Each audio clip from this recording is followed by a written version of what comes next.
ओम शांति।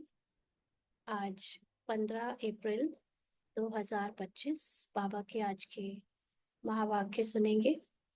बाबा ने कहा, मीठे बच्चे, हाँ जी बाबा, बाप तुम रूहों से रूह रिहान करते हैं।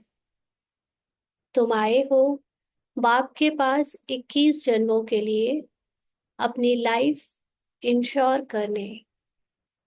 तुम्हारी लाइफ ऐसी इंश्योर होती है जो तुम अमर बन जाते हो। तो बाबा हमको जब मिलता है, यानी बाबा का ज्ञान हमको परिचय मिलता है, तो हम अपने को उस समय क्या समझते थे? शरीर समझते थे, देह समझते थे, और इसीलिए शरीर की जो बर्थ है, यानी जन्म और मृत्यु के बीच में खुद को देखते थे। लेकिन जब बाबा ने हमें ज्ञान दिया कि तुम ये शरीर नहीं, तुम आत्मा हो, तुम रूह हो, तो बाबा अभी हमको कंटिन्यू ये याद दिला रहा है, पढ़ाई करा रहा है, शिक्षा दे रहा है कि तुम शरीर नहीं, आत्मा हो, और आत्मा सदा अजर अमर अविनाशी होती है। तो जो आत्मा हम हैं ही, उसको रियलाइज करने के लिए बाबा को इतनी मेहनत करनी पड़ रही है, रोज रोज हमको नॉलेज से याद दिलाना। तो बाबा जब हमको 21 जन्मों के लिए जो सोल कॉन्शियस बना के जाता है, वो है हमारी लाइफ इंश्योर करना। लाइफ का मतलब आत्मा होती ही अमर है, आत्मा होती ही अजर अविनाशी है। आत्मा को कोई मृत्यु खा नहीं सकती, आत्मा का कोई जन्म नहीं होता। ये कॉन्शियसनेस जब हमारे अंदर परमानेंट हो जाती है तो 21 जन्मों तक चलती है, और 21 जन्मों के लिए हमारी अमर होने की कॉन्शियसनेस इंश्योर हो जाती है। तो अभी हम लोग देह भान में जो मृत्यु का भय है, मृत्यु की कॉन्शियसनेस है, वो उससे निकल कर सोल कॉन्शियसनेस में पहुंचकर 21 जन्मों के लिए अपनी इस कॉन्शियसनेस को इंश्योर कर लेते हैं कि मैं आत्मा हूँ और मेरा कभी विनाश हो नहीं सकता। तो बाबा हमको यही रूरिहान हर दिन आकर मुरली में करता है, हमसे हमको याद दिलाता है, और फाइनली हमको 21 जन्मों के लिए सोल कॉन्शियस बनाकर फ्री हो जाता है।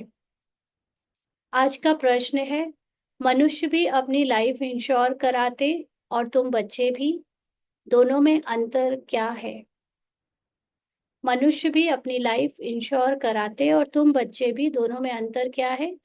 तो बाबा ने उत्तर दिया, मनुष्य अपनी लाइफ इंश्योर कराते कि मर जाए तो परिवार वालों को पैसा मिले। तुम बच्चे इंश्योर करते हो कि 21 जन्म हम मरे ही नहीं, अमर बन जाए। सतयुग में कोई इंश्योर कंपनी होती नहीं।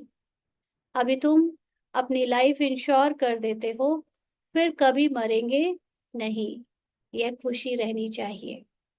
तो ये संगम युग ट्रांजिशन का पीरियड है, जहाँ पर हम बॉडी कॉन्शियस से सोल कॉन्शियस बनते हैं।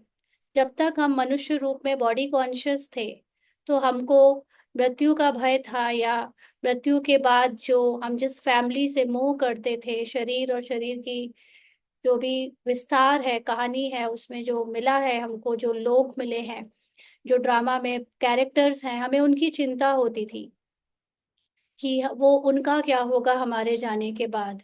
क्योंकि ना तो हम ये जानते थे कि ये ड्रामा है, और ना ये जानते थे कि बना बनाया खेल है, इसमें सब नाटक कर रहे हैं। और ये सब जिनको भी स्क्रिप्ट जो भी मिली है, चाहे मेरे परिवार वालों की, चाहे बाहर वालों की, सबको पहले से सबकी व्यवस्था की गई है।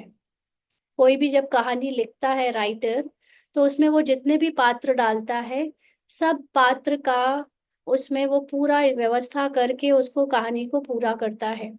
और हम यहाँ पर अज्ञानता के कारण, खुद को शरीर समझने के कारण, हमको लगता था कि हमारे जाने के बाद हमारे साथ रहने वालों का क्या होगा। हमको लगता था जैसे हमने रचे हैं ये फैमिली, हमने रची है ये कहानी, ये दुनिया, ये परिवार, तो हमको ही इनका भार लेना पड़ेगा। हमारे ही कमाने से, हमारे ही चलाने से ये चलेंगे, हमारे ही खिलाने से खाएंगे, हमारे ही पर इनका परिवार का जो पूरा बर्डन है वो उठाने से ये इनकी नैया पार होगी। तो ये जो ईगो है मनुष्य का, और अहम है कि उसको, उसकी जो अज्ञानता है कि उसको लगता है कि सब कुछ वो कर रहा है और उसके हो करने से ही हो रहा है, यही उसको डरा कर रखता था, जिसकी वजह से बड़ी बड़ी इंश्योरेंस कंपनी आज फायदा उठाती है। और हम अपने जाने का इंश्योरेंस करा के रखते हैं कि अगर हम चले जाएंगे, यानी हम मर जाएंगे, हम ये तो कहते नहीं थे तब कि हम कैरेक्टर हैं, हमारा जब कैरेक्टर ओवर हो जाएगा तो दूसरों का कैरेक्टर कैसे चलेगा। आज तक किसी मूवी में ऐसा हुआ है क्या? एक का कैरेक्टर ओवर होता है तो दूसरों के कैरेक्टर का निर्वाह डायरेक्टर और ड्रामा या कहानी के ऊपर का आश्रित है, और उसने पहले से व्यवस्था कर रखी है ना। तो हमेशा हर चीज का दुनिया में रिप्लेसमेंट है। तो जब अपने को हम शरीर नहीं आत्मा समझ गए, आत्मा सिर्फ समझे नहीं, सिर्फ जानने तक नहीं, लेकिन मान लिया, तो हम अमर बन गए। हमारे अंदर जब सोल कॉन्शियसनेस, सोल रियलाइजेशन हो जाता है कि हम आत्मा हैं, तो हम अमर हो जाते हैं। और फिर इंश्योरेंस कराने की कोई जरूरत पड़ती ही नहीं, क्योंकि आत्मा तो हमेशा ट्रांजिशन होता है, अगर एक देह से दूसरे देह में, तो हमेशा आत्मा को तो हमेशा अपना पूरा उसके पास जो सोल पावर है, उस पावर से वो सब कुछ अट्रैक्ट करती है ना। सो आत्मा का होना ही काफी है, क्योंकि आत्मा के होने से ही बाकी की प्रकृति अट्रैक्ट होती है, बाकी के सारे साधन अट्रैक्ट होते हैं। और ड्रामा अनुसार सबके कैरेक्टर की को निर्वाह कैसे करना है वो भी फिक्स्ड है, व्यवस्था पहले से बनी हुई है। तो हमें कोई लाइफ इंश्योर करने की फिर इस जन्म से ही शुरुआत हो जाएगी, जरूरत नहीं पड़ेगी। तो 21 जन्मों तक लाइफ इंश्योर नहीं करना पड़ेगा, माना आत्मा है ही इंश्योर्ड ना, आत्मा को कोई मार ही नहीं सकता, तो इंश्योर्ड ही हुई। और फिर 21 जन्मों तक हम मरेंगे नहीं, माना सोल कॉन्शियस में रहेंगे, तो देह में जो मृत्यु का भय था, जिसको मौत कहते थे, वो कभी आएगी ही नहीं। तो यह खुशी रहनी चाहिए।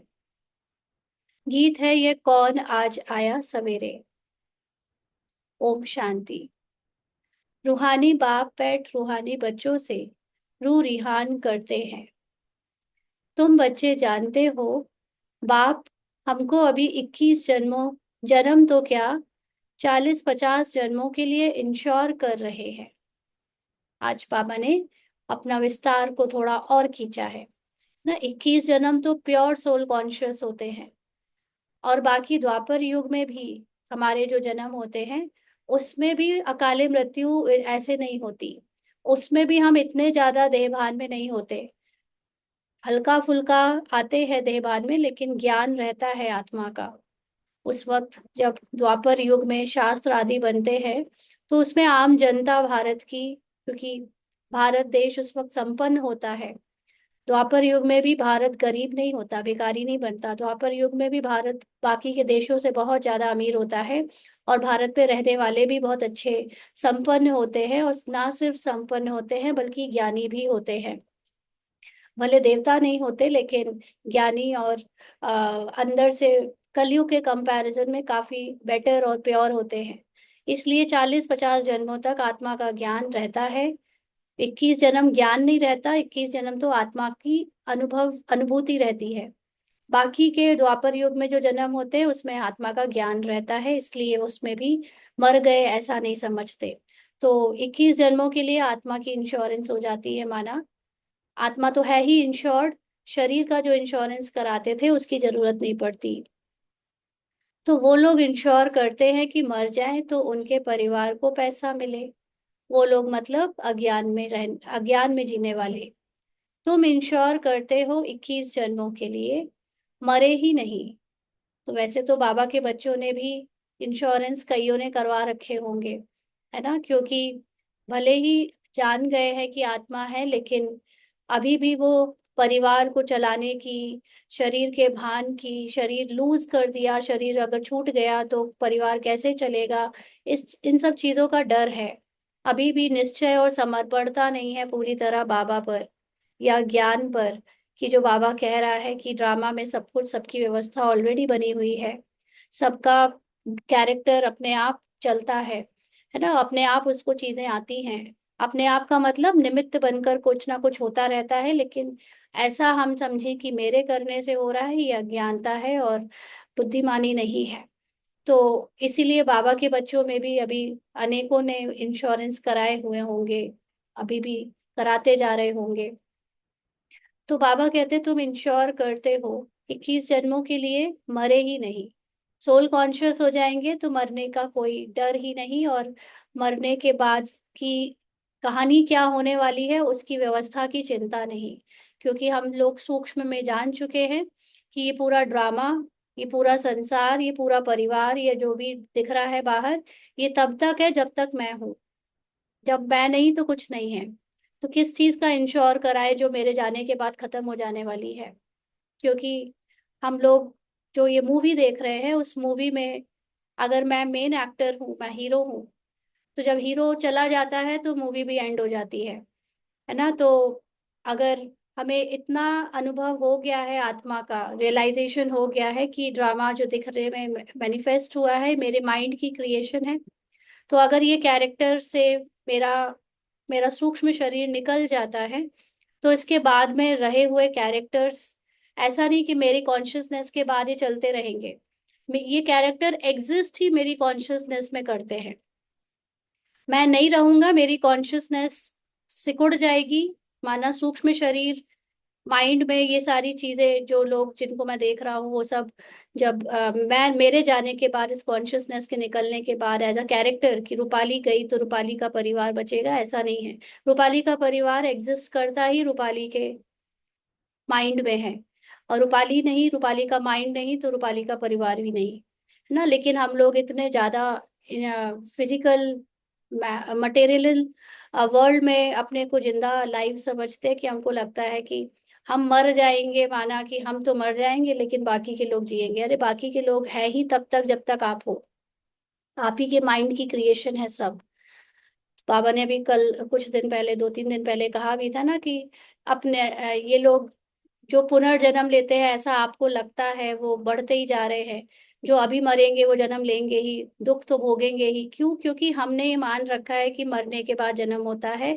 तो हमारी माइंड ने ये जो चीज पे बिलीव कर रखा है, तो इस चीज के अकॉर्डिंग हमारे लिए जो पुराने लोग जितने भी गए हैं सब पुनर्जन्म में हैं, और जो आएंगे और भी हैं वो भी है। तो इसलिए हमारी दुनिया विस्तार को जा रही है। जब इसी माइंड की प्रोग्रामिंग को चेंज कर दो नॉलेज से, तो इस माइंड में आपको ये पता चल जाएगा कि अच्छा मेरी क्रिएशन है। तो अभी इसी माइंड को सुना दो कि वहां भूकंप आ गया, वहां सुनामी आ गई, वहां पे बहुत लोग मर गए, युद्ध छिड़ गया, बहुत लोग मर गए, 20-25 करोड़ लोग चले गए। आपके माइंड को अभी ये न्यूज से या बाहर के किसी भी इंस्ट्रूमेंट से, निमित्त से न्यूज मिल जाए और बता दिया जाए अभी अभी कि वर्ल्ड की पॉपुलेशन 800 करोड़ से कम होकर 600 करोड़ बची है। तो इसको माइंड को बस एक प्रोग्रामिंग दी और इसने मान लिया, हो गया उसके लिए 600 करोड़। फिर और बता दिया जाए कि और मर गए, इधर उधर उधर ये हो गया, और उसमें बाहर कहानियां सुना दी जाए कि वर्ल्ड वॉर हो रहा है तो बहुत पॉल्यूशन हो गया है। तो वो माइंड पूरा वैसी कहानी अपने अंदर ही अंदर रच लेगा, इमेजिन भी कर लेगा, सब कुछ हो जाएगा, पॉपुलेशन कम होते होते 25 करोड़ तक भी पहुंच जाएगी। ये सारा खेल माइंड का है ना। तो अभी तक जब तक हम ये माइंड से विस्तार किए हुए हैं तो चल रहा है, तो हम समझते हैं शरीर गया तो दुनिया हमारी कैसे चलेगी। हमारी दुनिया है ही नहीं। दुनिया वो तब तक थी जब तक माइंड ने क्रिएट की थी। जब ये माइंड ने अपने सूक्ष्म शरीर से खुद को समेटा, तो ये समेट जाएगी, कोई रहेगा ही नहीं। तो किसके लिए हम कवर कर रहे हैं सब चीजें? किसके लिए इतना चिंता कर रहे हैं? किसके लिए हम मर मर के जी रहे हैं? माना आत्मा वो ऑलरेडी ड्रामा अनुसार चल रहा है सब, लेकिन कुछ है ही नहीं जब आप नहीं तो। ये बात अच्छे से एक आत्माभिमानी जिसने कर लिया है अपने को अनुभव स्थिति में, वो जानेगा धीरे धीरे। तो बाबा कहते हैं कि तुम इंश्योर करते हो 21 जन्मों के लिए, मरे ही नहीं। अमर बनाते हैं ना। तुम अमर थे, मूल वतन भी अमर लोक है। तो अमर थे माना तुम थे ही निराकारी, तुम हो ही निराकारी, तुम रहोगे ही निराकारी। बट अभी हम फिजिकल फॉर्म में अपने को ये फिजिकल बॉडी समझते हैं। भले ही कितना भी जान गए हैं कि हम आत्मा है, लेकिन मेजॉरिटी हम ब्राह्मण्स में 99% भान शरीर का ही है कि मैं शरीर ही हूँ। कहते हैं आत्मा हूँ, लेकिन आत्मा होने का जो अनुभव है वो मेजॉरिटी को नहीं है ना। इसलिए बाबा थे वर्ड कह रहा है, क्योंकि तुम निराकारी थे माना अमर थे, और मूल वतन अमरलोक है माना वहां पर आत्मा शरीर नहीं होता तो कोई मृत्यु नहीं होती, वहां संकल्प नहीं होते, माइंड नहीं होता तो कोई मृत्यु नहीं होती। तो वहां मरने जीने की बात नहीं रहती। वो है आत्माओं का निवास स्थान। माना आत्मा जब शरीर से बिल्कुल अलग, शरीर का कोई उसके ऊपर कोई लेयर नहीं होती, ना माइंड की ना बॉडी की, तो वो बिल्कुल जीरो होती है, तब वो मूल वतन कहेंगे उसे, निवास स्थान मतलब उसका ओरिजिनल होम। तो अब यह रूह रिहान बाप अपने बच्चों से करते हैं और कोई से नहीं करते। देखो, बाबा का इतना गहरा ज्ञान सुनने के लिए उसका पात्र होना चाहिए, पात्रता होनी चाहिए समाने की। और बाबा के बच्चों में भी, सब बच्चों के साथ बाबा हर तरह से गहरी बातें नहीं कर सकते ना। जिसको ड्रामा ने, ड्रामा अनुसार ये पात्रता दी है, वो बाबा के बच्चे ज्ञान को उस लेवल पे सुनते हैं ना। किसी ने कहा कि आपका वीडियो पहुंचना चाहिए चारों तरफ, ज्यादातर लोगों में ना। तो ये हम नहीं डिसाइड कर सकते, क्योंकि ड्रामा अनुसार जिसकी पात्रता होगी उसके पास ये वीडियो अपने आप पहुंचेंगे, अपने आप क्लासेस पहुंचेंगी, अपने आप उनको ये ज्ञान मिलेगा। जिनके अंदर पात्रता होगी, जिनके अंदर नहीं होगी, वो भले ही ऊपर से कितने ऊंचे दिखें, लेकिन उनके तक ये ज्ञान नहीं जाना होगा तो नहीं जाएगा। ये हम डिसाइड नहीं करते, सारी व्यवस्था ड्रामा ने बना रखी है हर चीज की। ना सेवा हम करते, ना ज्ञान हम लेते, ना ज्ञान सुनाते, ना सुनते। सब कुछ ड्रामा अनुसार हो रहा है ना। इसीलिए किसी बात की चिंता करने की कोई जरूरत नहीं है, सब हो रहा है। अगर निमित्त बनकर जिससे जो कराना होगा वो ड्रामा कराता जाएगा। तो बाबा कहते हैं अब यह रूरिहान बाप अपने बच्चों से करते हैं और कोई से नहीं करते। रूह की बातें समझना कोई आसान बात थोड़ी है। अभी बाहर जो अनजान लोग हैं उनसे जरा आत्मा की बात करो तो ऐसे डर जाते हैं, ऐसे दृष्टि से देखते हैं कि क्या है ये, आत्मा आत्मा लगा रखा है ना। तो जनरली लोग इस शब्द से, रूह से, आत्मा शब्द से ही डरते हैं। वो क्या बात करेंगे आत्मा की। तो जो रूह अपने को जानती है उनसे ही बात करते हैं। अंडरलाइन बाबा ने ये राज भी खोल दिया। बाबा इतनी सूक्ष्म बातें किससे कर रहा है? जो रूह अपने को जानती है, जिसने सेल्फ रियलाइजेशन किया है, उनसे ही बाबा बात कर सकता है डायरेक्टली। बाकी और कोई बाप की भाषा को समझेंगे नहीं। बाबा की भाषा एज इट इज हिंदी, ये लिटरल वर्ड नहीं है, वर्ड नहीं है। बाबा की भाषा इससे भी गहरी, वो मौन की भाषा है, वो साइलेंस की भाषा है, जो खुद के मौन में जाने पर, खुद के साइलेंस में जाने पर समझ आती है।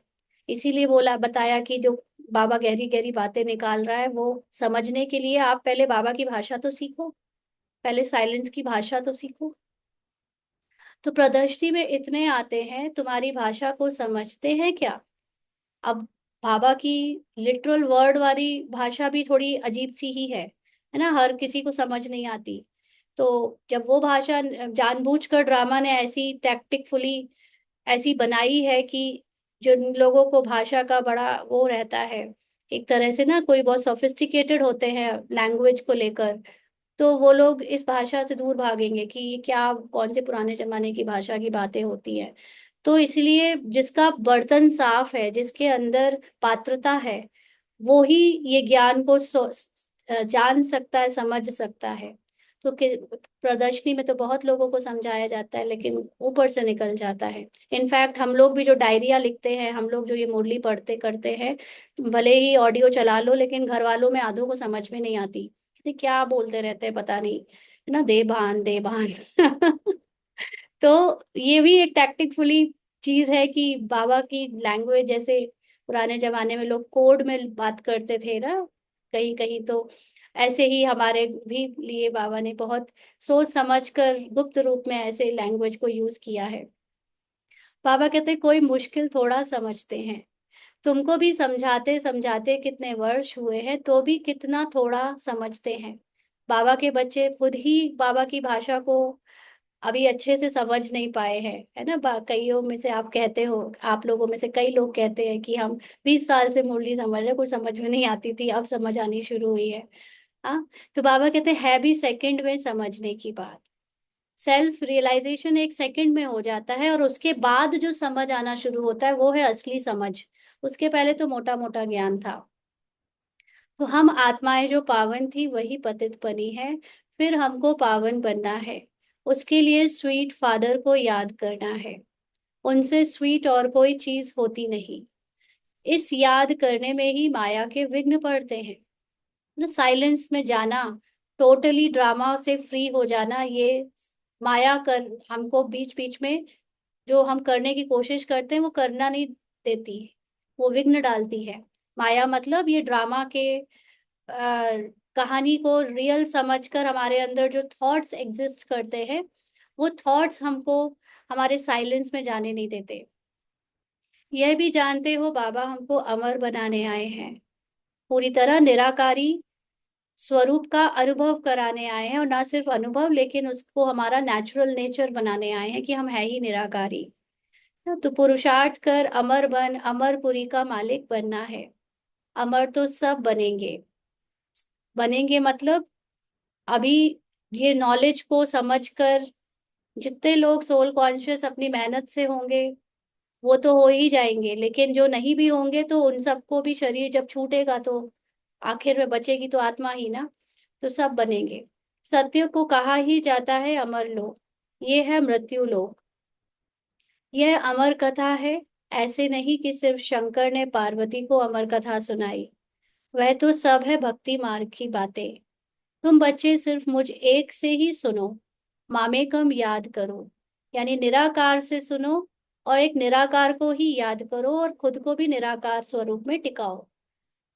ज्ञान मैं ही दे सकता हूँ, और मामेकम याद करो मतलब बाबा के ज्ञान को याद करो। बाबा के ज्ञान में ही मेरी निराकार गुण और शक्तियों की जितनी भी स्मृति है वो उसी में है। और निराकार का मतलब ये नहीं कि बस जीरो हो गए, वो कुछ नहीं आता दिमाग में। निराकार का मतलब निराकार आत्मा या निराकार होने का की जो पावर्स हैं, उन पावर्स का ज्ञान भी तो होना चाहिए। निराकार होने में क्या होता है वो उसका ज्ञान भी तो होना चाहिए।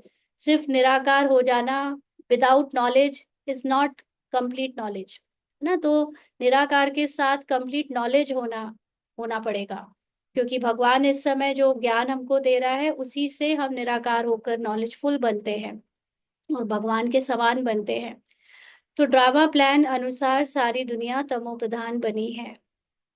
अमरपुरी में राज्य करना, उसको ही अमर पद कहा जाता है।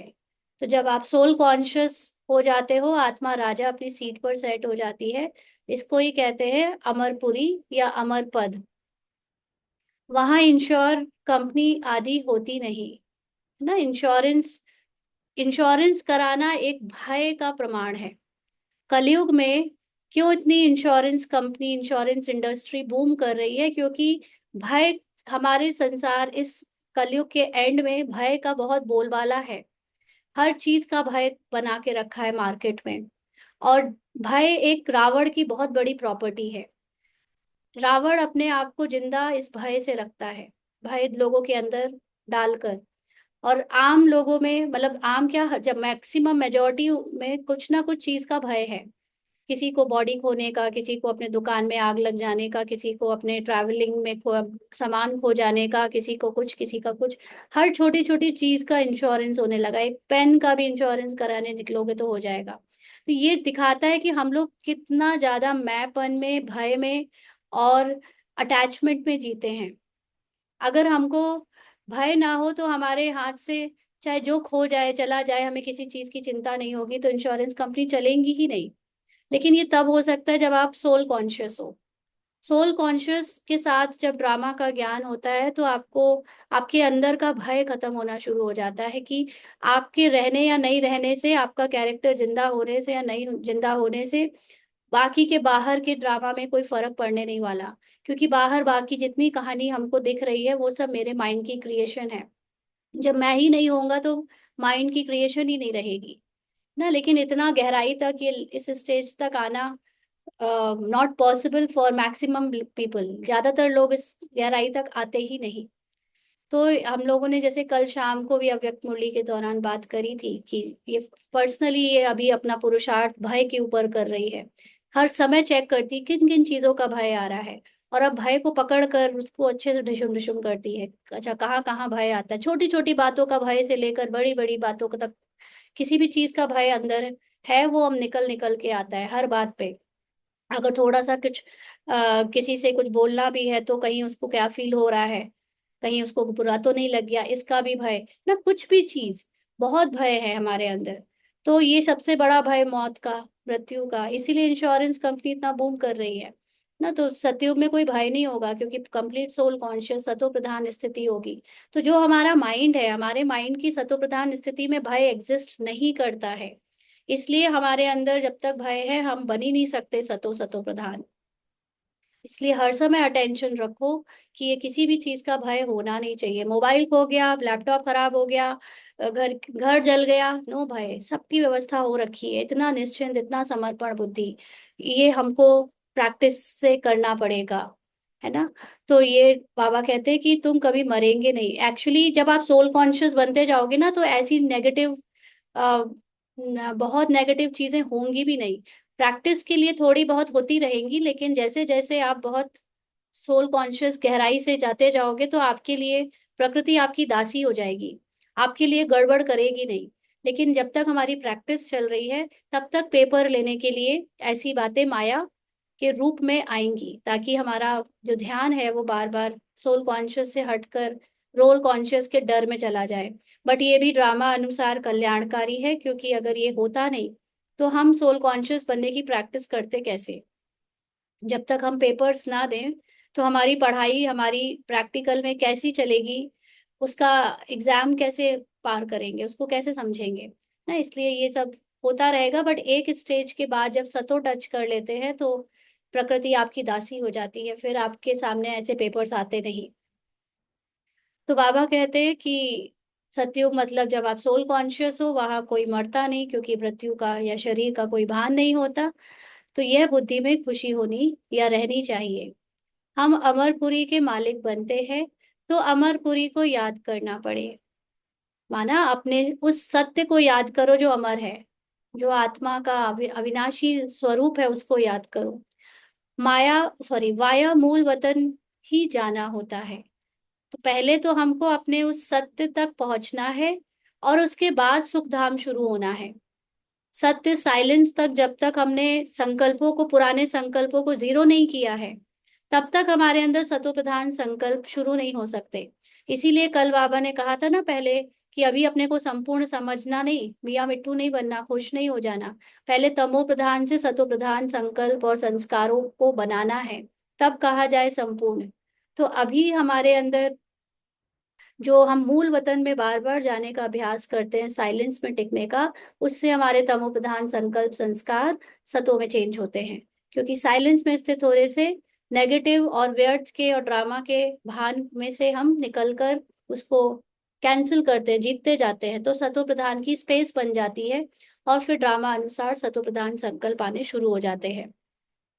तो यह भी मन मनाभव हो जाता है। मूल वतन है मन मनाभव, अमरपुरी है मध्याजी भव। तो जब बाबा को साइलेंस में याद करो, बाबा के मन से खुद के मन को मैच करो। बाबा ने कल कहा था ना, बाबा के गुण को अपने अंदर धारण करो। इसको कहते हैं मन मनाभव। माना जैसा जैसा बाबा है, हूबहू वैसी ही मैं हूँ। उसकी महिमा को अपनी महिमा बनाकर याद करना, साइलेंस में रहना, यह मन मनाभव।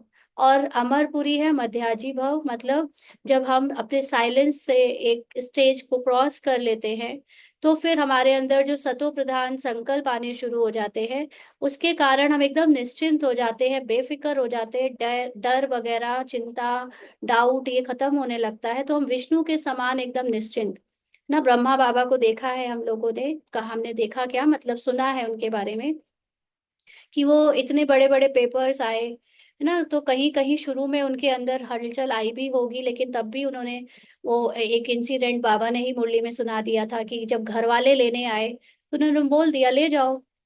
उनको इतना निश्चय था, निश्चिंत थे वो, कि अगर होना होगा तो चले जाएंगे, नहीं जाना होगा तो रहेंगे। उनको किसी चीज की चिंता नहीं, है ना। तो वो विष्णु का जीवन ऑलरेडी जी रहे थे। वो प्रैक्टिकल में, कैरेक्टर में जी कर गए हैं विष्णु का जीवन अभी संगम युग में। बाद में वो नारायण बनेंगे, वो एक अलग बात है। वो एक नया युग है, जहां पर हमारी ये वाली कॉन्शियसनेस की बुद्धि जा नहीं सकती। लेकिन ब्रह्मा बाबा जीते जी अभी विष्णु रहकर होकर गए हैं। तो हम सब का भी वही पार्ट अभी अंदर, जब एकदम निश्चिंत और समर्पण बुद्धि का आ जाता है, तो वो अमरपुरी मध्याजी भव वो हमारे अंदर ही प्ले होता है। हम भी यहाँ विष्णु बन कर जाते हैं। जीत कर जाते हैं ना। तो हर एक बात में दो अक्षर ही आते हैं। इसीलिए ब्रह्मा बाबा 100% विष्णु के रूप में होकर गए। दादियों का थोड़ा सा कम रहा होगा, कहीं कहीं शायद कभी कभी चिंता आई हुई होगी। तो लेकिन फिर भी उन्होंने काफी हद तक, उन्होंने भी निश्चित और समर्पण बुद्धि का जीवन प्रैक्टिकली जी कर गए हैं। तो हम सब के अंदर भी ये वाला पार्ट, ये जीवन ड्रामा अनुसार और पुरुषार्थ अनुसार चलेगा। बाबा कहते हैं हर एक बात में दो अक्षर ही आते हैं, तुमको कितने प्रकार के अर्थ समझाते हैं ना। बाबा यही मुरली को कितने अलग अलग तरीकों से, अलग अलग शब्दों में समझवाता है। तो बुद्धि में बैठे, सबसे जास्ती मेहनत है ही इसमें कि अपने को आत्मा निश्चय करना है। ये कहना बहुत आसान है। कल ही हमारी किसी से बात हो रही थी, तो वो ज्ञान में सोच सुनाने लगे, मतलब पूछने लगे, ज्ञान में नहीं है लेकिन सुनते हैं कि अच्छा तो तुम्हारे बाबा कौन है, ये जो दिखते हैं क्या है बाबा। तो उनको जब बताया बाबा वो निराकार, हम भी निराकार है, लेकिन हमको निराकार होने का भान नहीं होता। हम समझते हैं कि हम ये साकार हैं।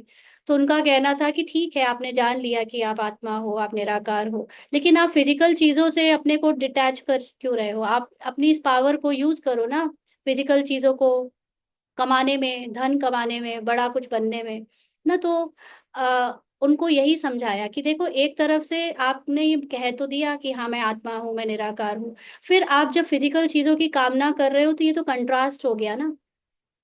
आप आत्मा हो तो आपको फिजिकल चीजों की, आप नॉन फिजिकल आइडेंटिटी को फिजिकल चीजों की कामना हो कैसे सकती है। वो अलग बात है कि ड्रामा अनुसार आप जब आत्मा के इस निश्चय से रहते हो तो वो अंदर अंदर गुप्त रहता है। ऊपर से आपके कैरेक्टर में ड्रामा चाहे जो कराए, है ना। लेकिन आ, उन जो ये बात नहीं, ड्रामा अनुसार तो ठीक है, वो तो ऑफ कोर्स है ही हर चीज ड्रामा अनुसार, लेकिन बात समझ की है कि हम कितना भी कह दें कि हम निराकार हैं, हम आत्मा हैं, लेकिन जो हमारी शारीरिक ख्वाहिशें होती हैं, जो हमारे ड्रामा के लिए जो इच्छाएं, कामनाएं, कुछ बनने की, कुछ पाने की, कुछ अपने को बड़ा करने की, ये उसका कंट्रास्ट है कि आप हो देह भान में। इसीलिए आत्मा अनुभव के बाद आपके अंदर तृप्ति आ जाती है, आपके अंदर संतुष्टता आ जाती है, आपके अंदर कुछ पाने और जानने की और उसकी कोई इच्छा खत्म हो जाती है। वो अलग बात है कि आत्मा के अनुभव में रहने के बाद फिर ड्रामा आपको चाहे प्रेसिडेंट बना दे, चाहे प्राइम मिनिस्टर बना दे, चाहे बड़ा सा इंडस्ट्रियलिस्ट बना दे, लेकिन आपके अंदर से आप जानते हो कि मैं इंडस्ट्रियलिस्ट रहूं चाहे मैं एक छोटा सा लेबर रहूं, मैं दोनों में ही खुश हूँ। क्योंकि ना मुझे वहां के बड़े बड़े नाम मान से कोई मतलब है, ना मुझे कोई छोटा हो जाने की बात चीज से कोई मतलब है, क्योंकि मैं इन सब चीजों से ही डिटैच हूँ। लेकिन ऐसी स्टेज बहुत बहुत बहुत शायद -0.1% लोगों की बनती होगी ना। तो बाबा कहते हैं कि हम आत्मा ने यह जन्म लिया है, 84 जन्म में भिन्न भिन्न नाम रूप देश काल फिरते आए हैं। सतयुग में इतने जन्म, त्रेता में इतने, यह भी बहुत बच्चे भूल जाते हैं। मुख्य बात है अपने को आत्मा समझ स्वीट बाप को याद करना ना, निराकार समझ, निराकार रूप में याद करना। उठते बैठते यह बुद्धि में रहने से खुशी रहेगी। फिर से बाबा आया हुआ है, जिसको हम आधा कल्प याद करते थे कि आओ आकर पावन बनाओ। पावन रहते हैं मूल वतन में और अमरपुरी सतयुग में। पावन का मतलब ड्रामा से पूरी तरह डिटैच्ड, बॉडी कॉन्शियसनेस से दूर रहते हैं हम, अमरपुरी और मूल वतन दोनों में। अमरपुरी का मतलब जब हमारे अंदर सतो प्रधान स्थिति होती है, और मूल वतन मतलब जब हम सतो रजो तमो सबसे परे होते हैं। मूल वतन में ना सतो ना रजो ना तमो, कुछ नहीं होता, जीरो ना। वहां पर इन सब से परे होते हैं, आत्मा के अंदर ही सारी चीजें होती हैं, बट फिर भी आत्मा इन सब चीजों से अनटच्ड होती है। तो भक्ति में मनुष्य पुरुषार्थ करते हैं मुक्ति में व कृष्णपुरी में जाने के लिए। मुक्ति कहो अथवा निर्वाण धाम कहो, वानप्रस्थ अक्षर करेक्ट है ना। वो लोग कहते हैं कि बुद्ध निर्वाण गए, तो निर्वाण का मतलब नहीं समझते, वो तो समझते हैं वो जन्म ही नहीं लेंगे। अब यहाँ पर फिर से वही बात है कि जन्म नहीं लेंगे या वाकई में जन्म लेते हैं, इसमें क्या करेक्ट है, ये आपकी अपनी जो आत्माभिमानी स्थिति है उससे पता चले। तो बाबा कहते हैं वानप्रस्थ अक्षर करेक्ट है। वानप्रस्थ का मतलब वाणी से परे। तो वानप्रस्थी तो शहर में ही रहते हैं। अब जो फिजिकल रूप में बूढ़े हो गए हैं, जिनको फिजिकल वानप्रस्थी कहते हैं, रिटायर्ड, वो तो शहर में रहते हैं। सन्यासी लोग तो घर बार छोड़ जंगल में जाते हैं। आजकल के वानप्रस्थियों में कोई दम नहीं है ना। पहले के वानप्रस्थी बहुत आसानी से चीजों से डिटैच हो जाते थे, लेकिन अब वानप्रस्थियों के अंदर मोह और ममता ज्यादा है, पावर नहीं है, क्योंकि मोह ममता ने सारी पावर को सक कर लिया है ना। इसीलिए जो आजकल बूढ़े बुजुर्ग हो रहे हैं, उनमें भी वो पावर नहीं है जो पहले के बूढ़े बुजुर्गों में होती थी।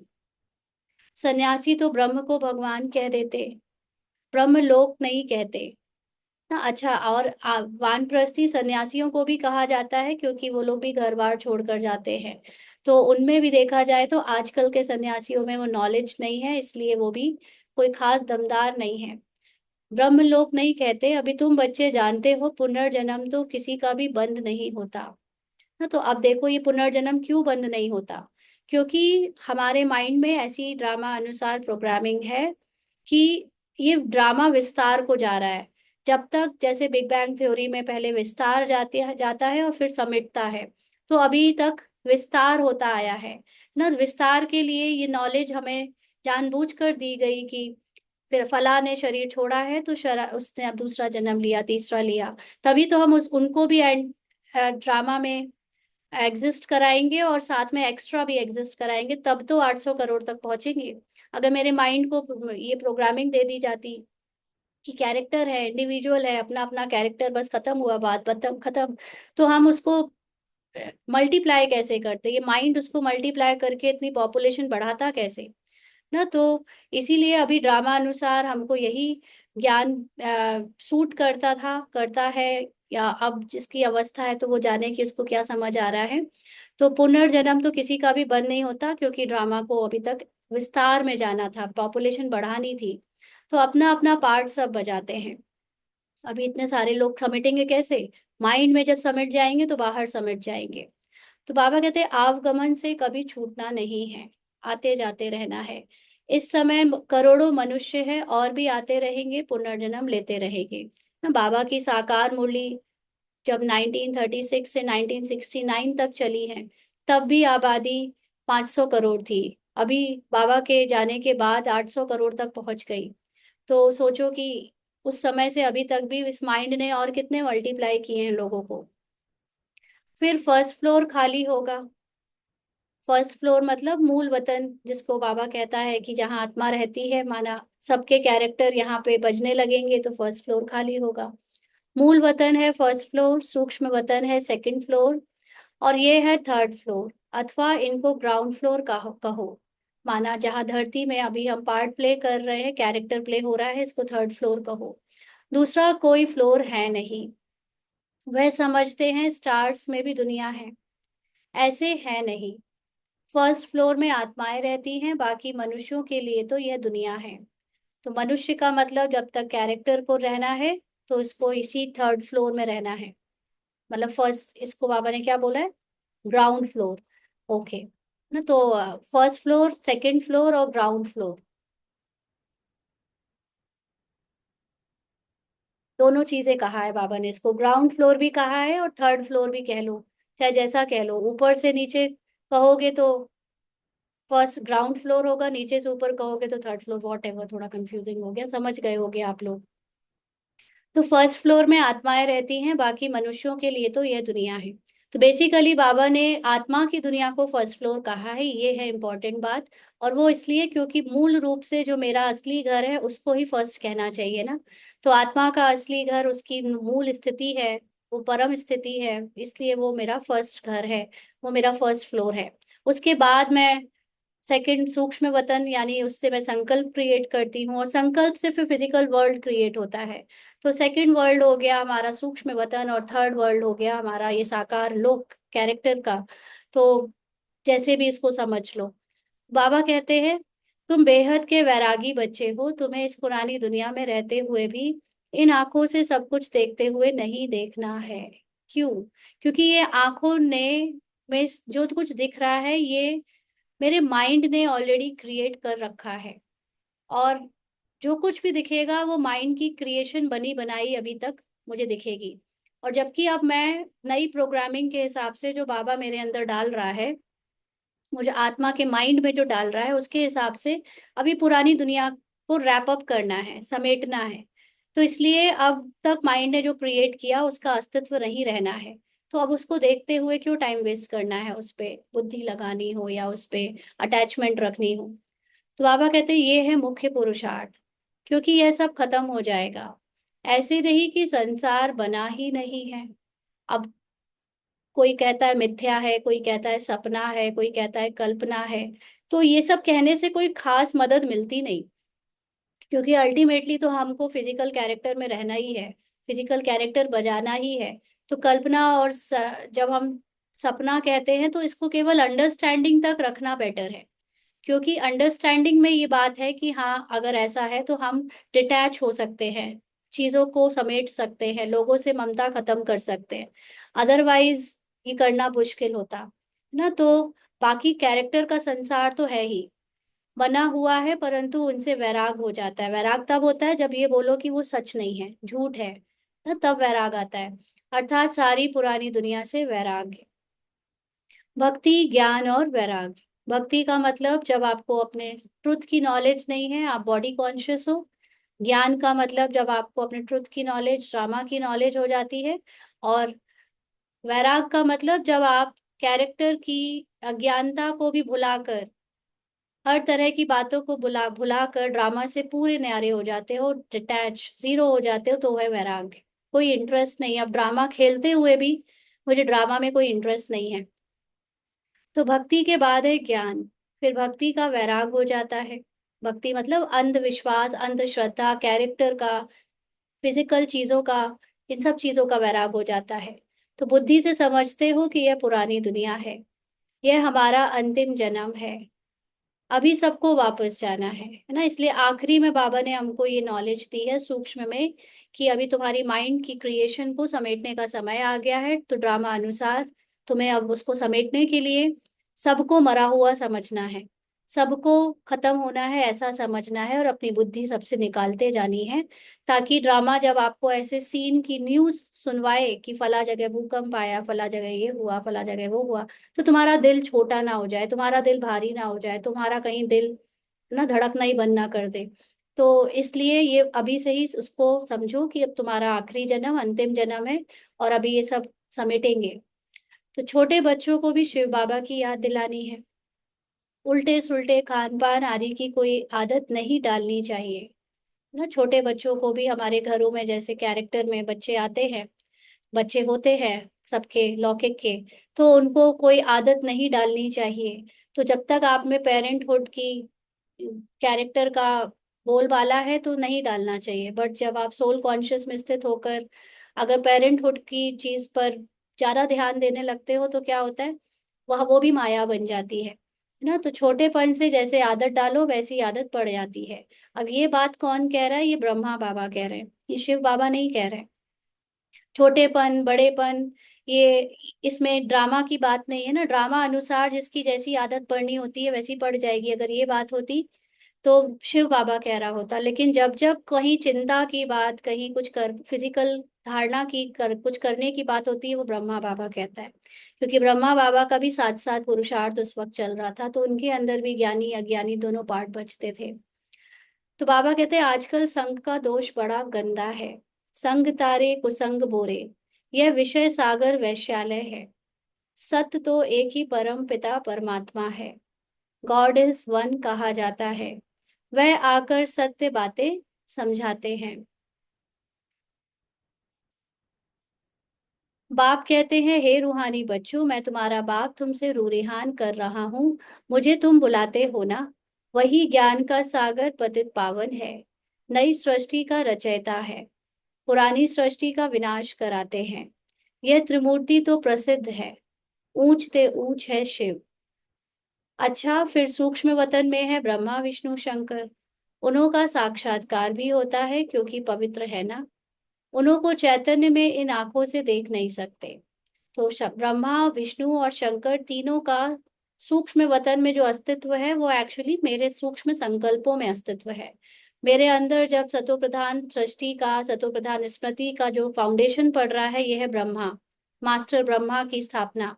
मेरे अंदर ये सतो प्रधान स्थिति को जो पालना करने का, उसको बनाए रखने का जो पार्ट है, वो विष्णु जैसा एकदम निश्चिंत अवस्था का, वो विष्णु का, मास्टर विष्णु का पार्ट है ना। और जो पुराने कलयुगी चीजों का, स्मृति का विनाश खत्म होता जा रहा है अपने आप, वो है शंकर का पार्ट।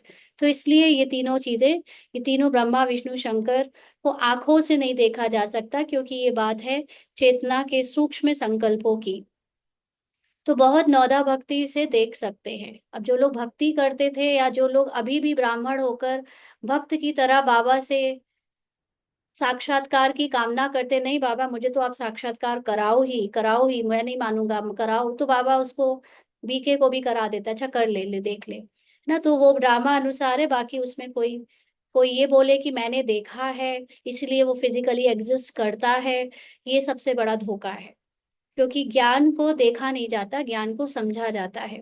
और जो अगर देख कर ज्ञान समझ आ रहा है, माना आप अभी तक देखने वाली कॉन्शियसनेस में हो, लिमिटेड माइंड, लॉजिकल माइंड में, सब अभी बहुत ही संकुचित सोच में हो, और जब आप बियॉन्ड फिजिकल माइंड हो जाते हो, तब आप अनलिमिटेड माइंड की बात को समझ सकते हो। तो बाबा कहता है, समझो कोई हनुमान का भक्त होगा तो उनका साक्षात्कार होगा। शिव के भक्त का को तो झूठ बताया गया है कि परमात्मा परमात्मा अखंड ज्योति स्वरूप है। बाप कहते हैं, मैं तो इतनी छोटी सी बिंदी हूँ।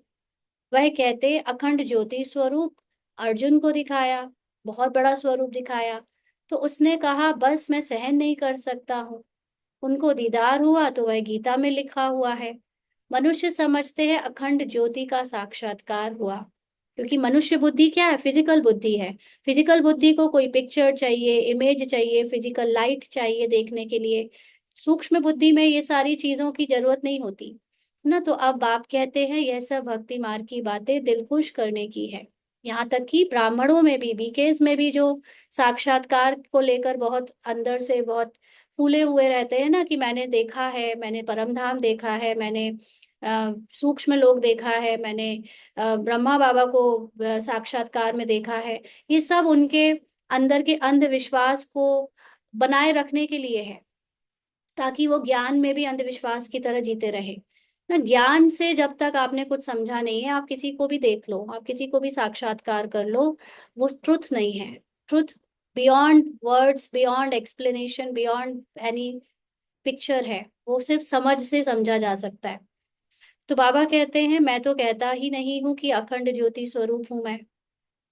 जैसे बिंदी मिसल तुम्हारी आत्मा है, वैसे मैं हूँ। जैसे तुम ड्रामा के बंधन में हो, वैसे मैं भी ड्रामा के बंधन में बांधा हुआ हूँ। माना जैसे हमको लग रहा है कि हमारा कैरेक्टर ड्रामा में चल रहा है, हम बंधे हुए हैं, वैसे ही बाबा को भी हमने ड्रामा में बांधा हुआ है, कि ड्रामा में बाबा आया, बाबा ने ज्ञान सुनाया, बाबा ने सबकी सदगति करी। तो दोनों ही हमारे फिजिकल माइंड ने मैनिफेस्ट करके फिजिकल एक ब्राह्मण परिवार में बनाकर उसको रचा है। तो सब आत्माओं को अपना अपना पार्ट मिला हुआ है। पुनर्जन्म तो सबको लेना ही है, नंबरवार सबको आना ही है। पहले नंबर वाला फिर नीचे जाता है। कितनी बातें बाप समझाते हैं। यह समझाया है कि सृष्टि रूपी चक्र फिरता रहता है। हम्म? तो जैसे दिन के बाद रात आती है, वैसे कलयुग के बाद सतयुग, फिर त्रेता द्वापर, सॉरी, सतयुग, त्रेता, द्वापर और कलयुग, फिर संगम युग आता है। संगम युग पर ही बाप चेंज करते हैं। क्या चेंज करते हैं संगम युग में बाबा? नॉलेज चेंज करते हैं। कल शाम की मुरली में बाबा ने कितने अच्छे से बताया था ना, अगर विनाश नहीं होता है तो, है ना, बाबा जो कहता है, जो करता है, उसमें कल्याण है, इसीलिए बाबा कहता है। तो बाबा कुछ भी कह सकता है, बाबा कुछ भी बता सकता है, बाबा कोई भी नॉलेज दे सकता है, कोई उस पर प्रश्न नहीं कर सकता, क्योंकि उसी में कल्याण होता है। तो संगम युग में बाबा आकर सारी नॉलेज को चेंज कर देते हैं। अब तक जितनी नॉलेज मिली थी उसको पूरा रिवर्स। तो जो सतो प्रधान थे, अब वही तमो प्रधान बने हैं, वही फिर सतो प्रधान बनेंगे। बुलाते भी हैं, हे पतित पावन आओ। तो अब बाप कहते हैं, मन मना भव, मैं आत्मा हूं, मुझे बाप को याद करना है। अभी 1 मिनट के लिए अशरीरी होकर बाबा को याद करेंगे।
आगे बाबा कहते हैं, मैं आत्मा हूँ, मुझे बाप को याद करना है। यह यथार्थ रीति कोई मुश्किल समझते हैं। बाबा के बच्चों में भी यथार्थ रीति आत्मा हूँ का मतलब होता क्या है?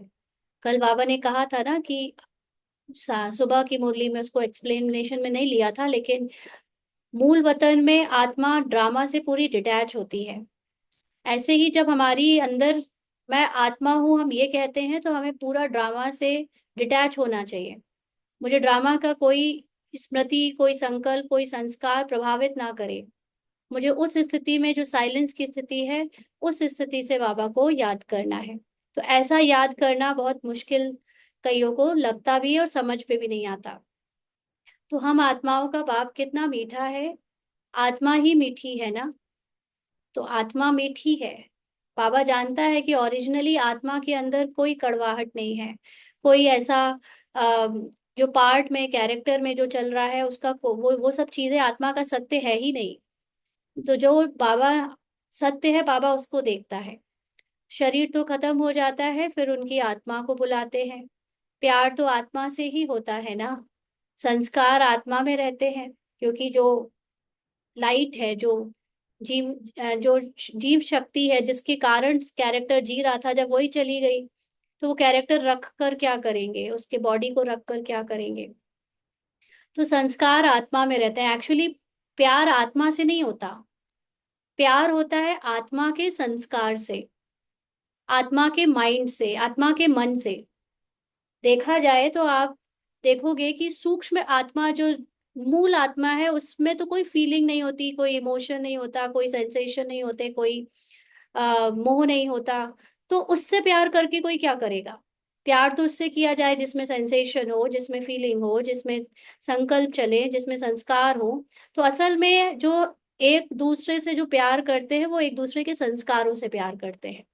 और तभी आप देखो, जब हमारे संस्कार बदलने लगते हैं तो कई लोगों का प्यार छूट जाता है। अगर अपने ही कैरेक्टर में देखें तो हम लोग जब से बीके बने, हम लोगों ने वो पुरानी आदतें छोड़ दी। घूमना फिरना, मस्ती करना, उस तरह से जो पहले का जीवन जीते थे।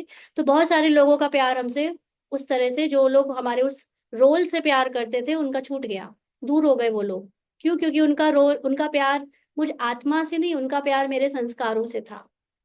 है ना। तो बेसिकली यहाँ पर जैसे बाबा आत्मा शब्द माइंड के लिए यूज करता है, वैसे ही कई बार आत्मा वर्ड संस्कार के लिए भी यूज होता है।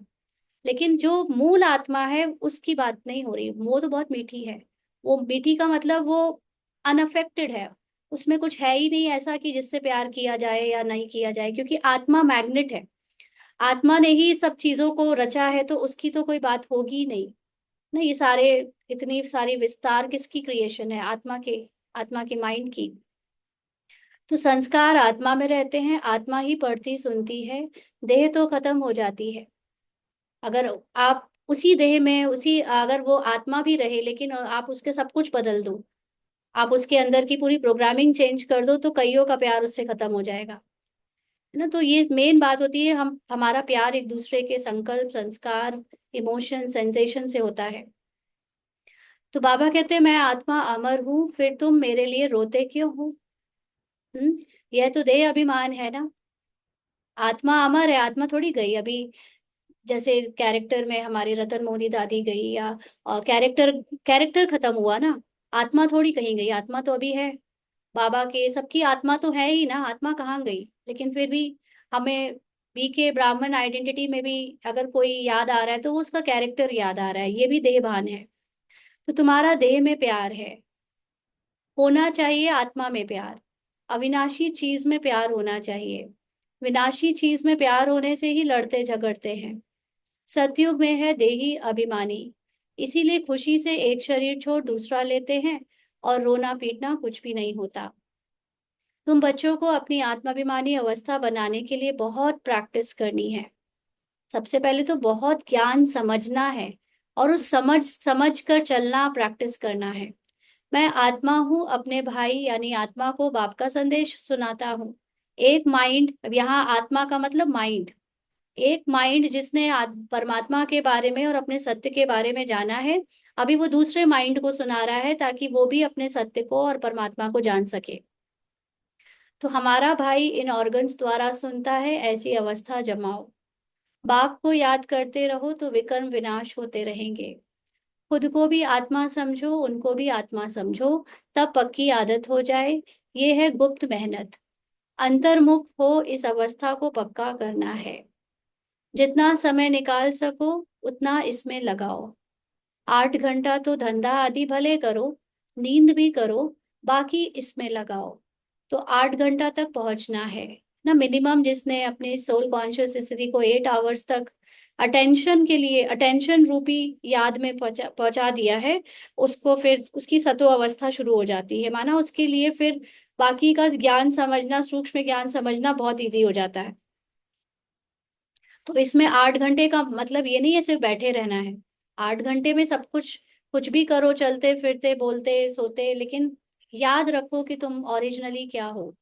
उस स्थिति से 8 घंटे तक अगर हम एक्सपैंड हो जाते हैं तो हमारे लिए सूक्ष्म स्थिति बनाना बहुत आसान हो जाता है। तब तुमको बहुत खुशी रहेगी। पतित पावन बाप कहते हैं, मुझे याद करो तो तुम्हारे विकर्म विनाश हो। ज्ञान तुमको अभी ही संगम पर मिलता है। तो विकर्म का मतलब ये होता है देह भान। देह भान में किया गया सब कुछ तुम्हें लगता है कि तुमने किया, इसलिए उसका बोझा भी तुम ढो रहे हो। जब याद करोगे अपने निराकार स्वरूप को तो तुम्हारे ऊपर से कर्तापन का बोझा हल्का होने लगेगा, हटने लगेगा। तब तुम पूरी तरह से अपने सत्य स्वरूप में टिक पाओगे। ज्ञान तुमको अभी संगम पर मिलता है, महिमा सारी संगम युग की है। जबकि बाप बैठ तुमको ज्ञान समझाते हैं, इसमें स्थूल कोई बात नहीं। यह जो तुम लिखते हो वह सब खत्म हो जाएगा, अंडरलाइन ना जी। चाहे जितने नोट करने की आदत पड़ी हो, चाहे जितने स्क्रिप्चर्स और फोटो रखने की आदत पड़ी हो, ये सब कुछ नहीं रहना है। हमको बियॉन्ड वर्ड्स जाना है, बियॉन्ड फोटो, बियॉन्ड इमेजेस जाना है। ये सब खत्म होना है। नोट भी इसलिए करते हो, सॉरी, नोट भी इसलिए करते हैं तो पॉइंट्स नोट होने से याद रहेगी, है ना। लेकिन लिखने के बाद याद भी नहीं रहे तो फिर क्या फायदा। इससे अच्छा है कि तुरंत की तुरंत धारण करते जाओ और बुद्धि में लिखो।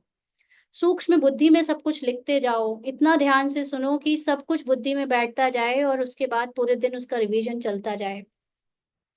कोई की बुद्धि तीखी होती है तो बुद्धि में याद रहती है ना। अब ऐसा वाला याद नहीं कि 10 पॉइंट लिख के सुनाओ मुरली के एज इट इज, और वो मुरली में जो फिलिंदा ब्लैंक्स आ जाएं तो वो भी लिखो और उसमें से 100 में से नंबर पाओ। ऐसे वाले में तो हम फेल हो जाएंगे, है ना। ऐसे वाला हमको कभी याद नहीं रहता। हमको तो सबका रस याद रहता है। बाबा ने जो बातें कही और क्या नहीं कही, ये याद रहता है। अगर कोई बातें ऐसी बता रहा है जो नहीं कही और कह रहा है कि बाबा ने बताया, ये बता सकते हैं कि नहीं बताया है, ऐसा कहीं नहीं लिखा, है ना। लेकिन कोई कहे बताओ कौन सी मुरली में, कौन से नंबर पे, कौन सी लाइन में, कौन सा शब्द, नहीं, इस तरह का रट्टू तोता वाला ज्ञान कभी नहीं लिया। ना लौकिक में लिया, ना अलौकिक पढ़ाई में लिया। हमेशा ज्ञान को लौकिक में भी समझा है। नंबर बहुत अच्छे आए चाहे नहीं आए, लेकिन समझ के की ये पढ़ाई ना। वो 3 इडियट्स में जो आमिर खान वाला तरीका है ना, वही वाला तरीका है, जिसमें सिर्फ समझा है, समझ से प्यार है, ज्ञान से प्यार है। रटने से प्यार नहीं है कि हम वो 100 में से कितने नंबर आए वो देखें और फिर उदास हो जाएं, अरे मेरे नंबर तो कम आए।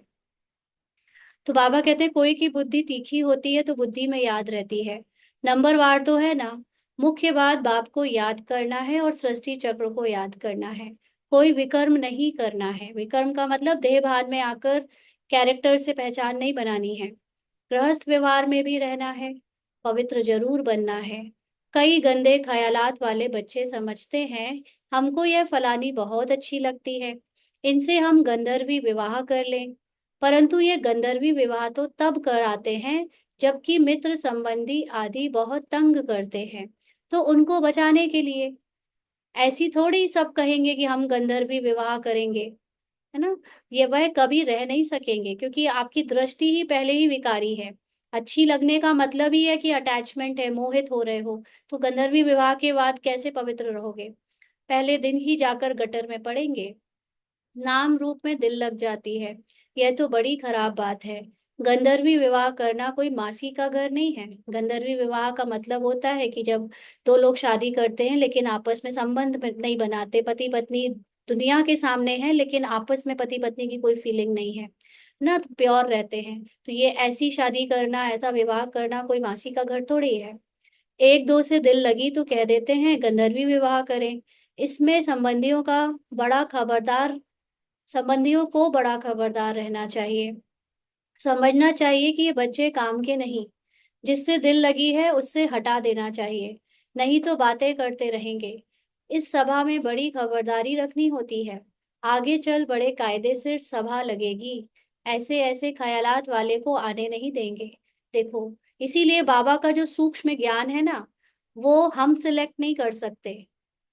ज्ञान उनको सिलेक्ट करता है, क्योंकि ज्ञान जानता है कि जो अभी तक इस तरह की बुद्धि से परे जा चुके हैं, ये फिजिकल बॉडी कॉन्शियसनेस की अट्रैक्शन अटैचमेंट, और ये फिजिकल चीजों में अभी तक दिल लगना, फिजिकल शादी वादी के बारे में, जिनकी बुद्धि इससे परे जा रही है उन तक ये ज्ञान पहुंचेगा। क्योंकि आगे चलकर मतलब ये नहीं कि जो सेंटर आ रहे हैं तो वो सबको ज्ञान समझ में आएगा।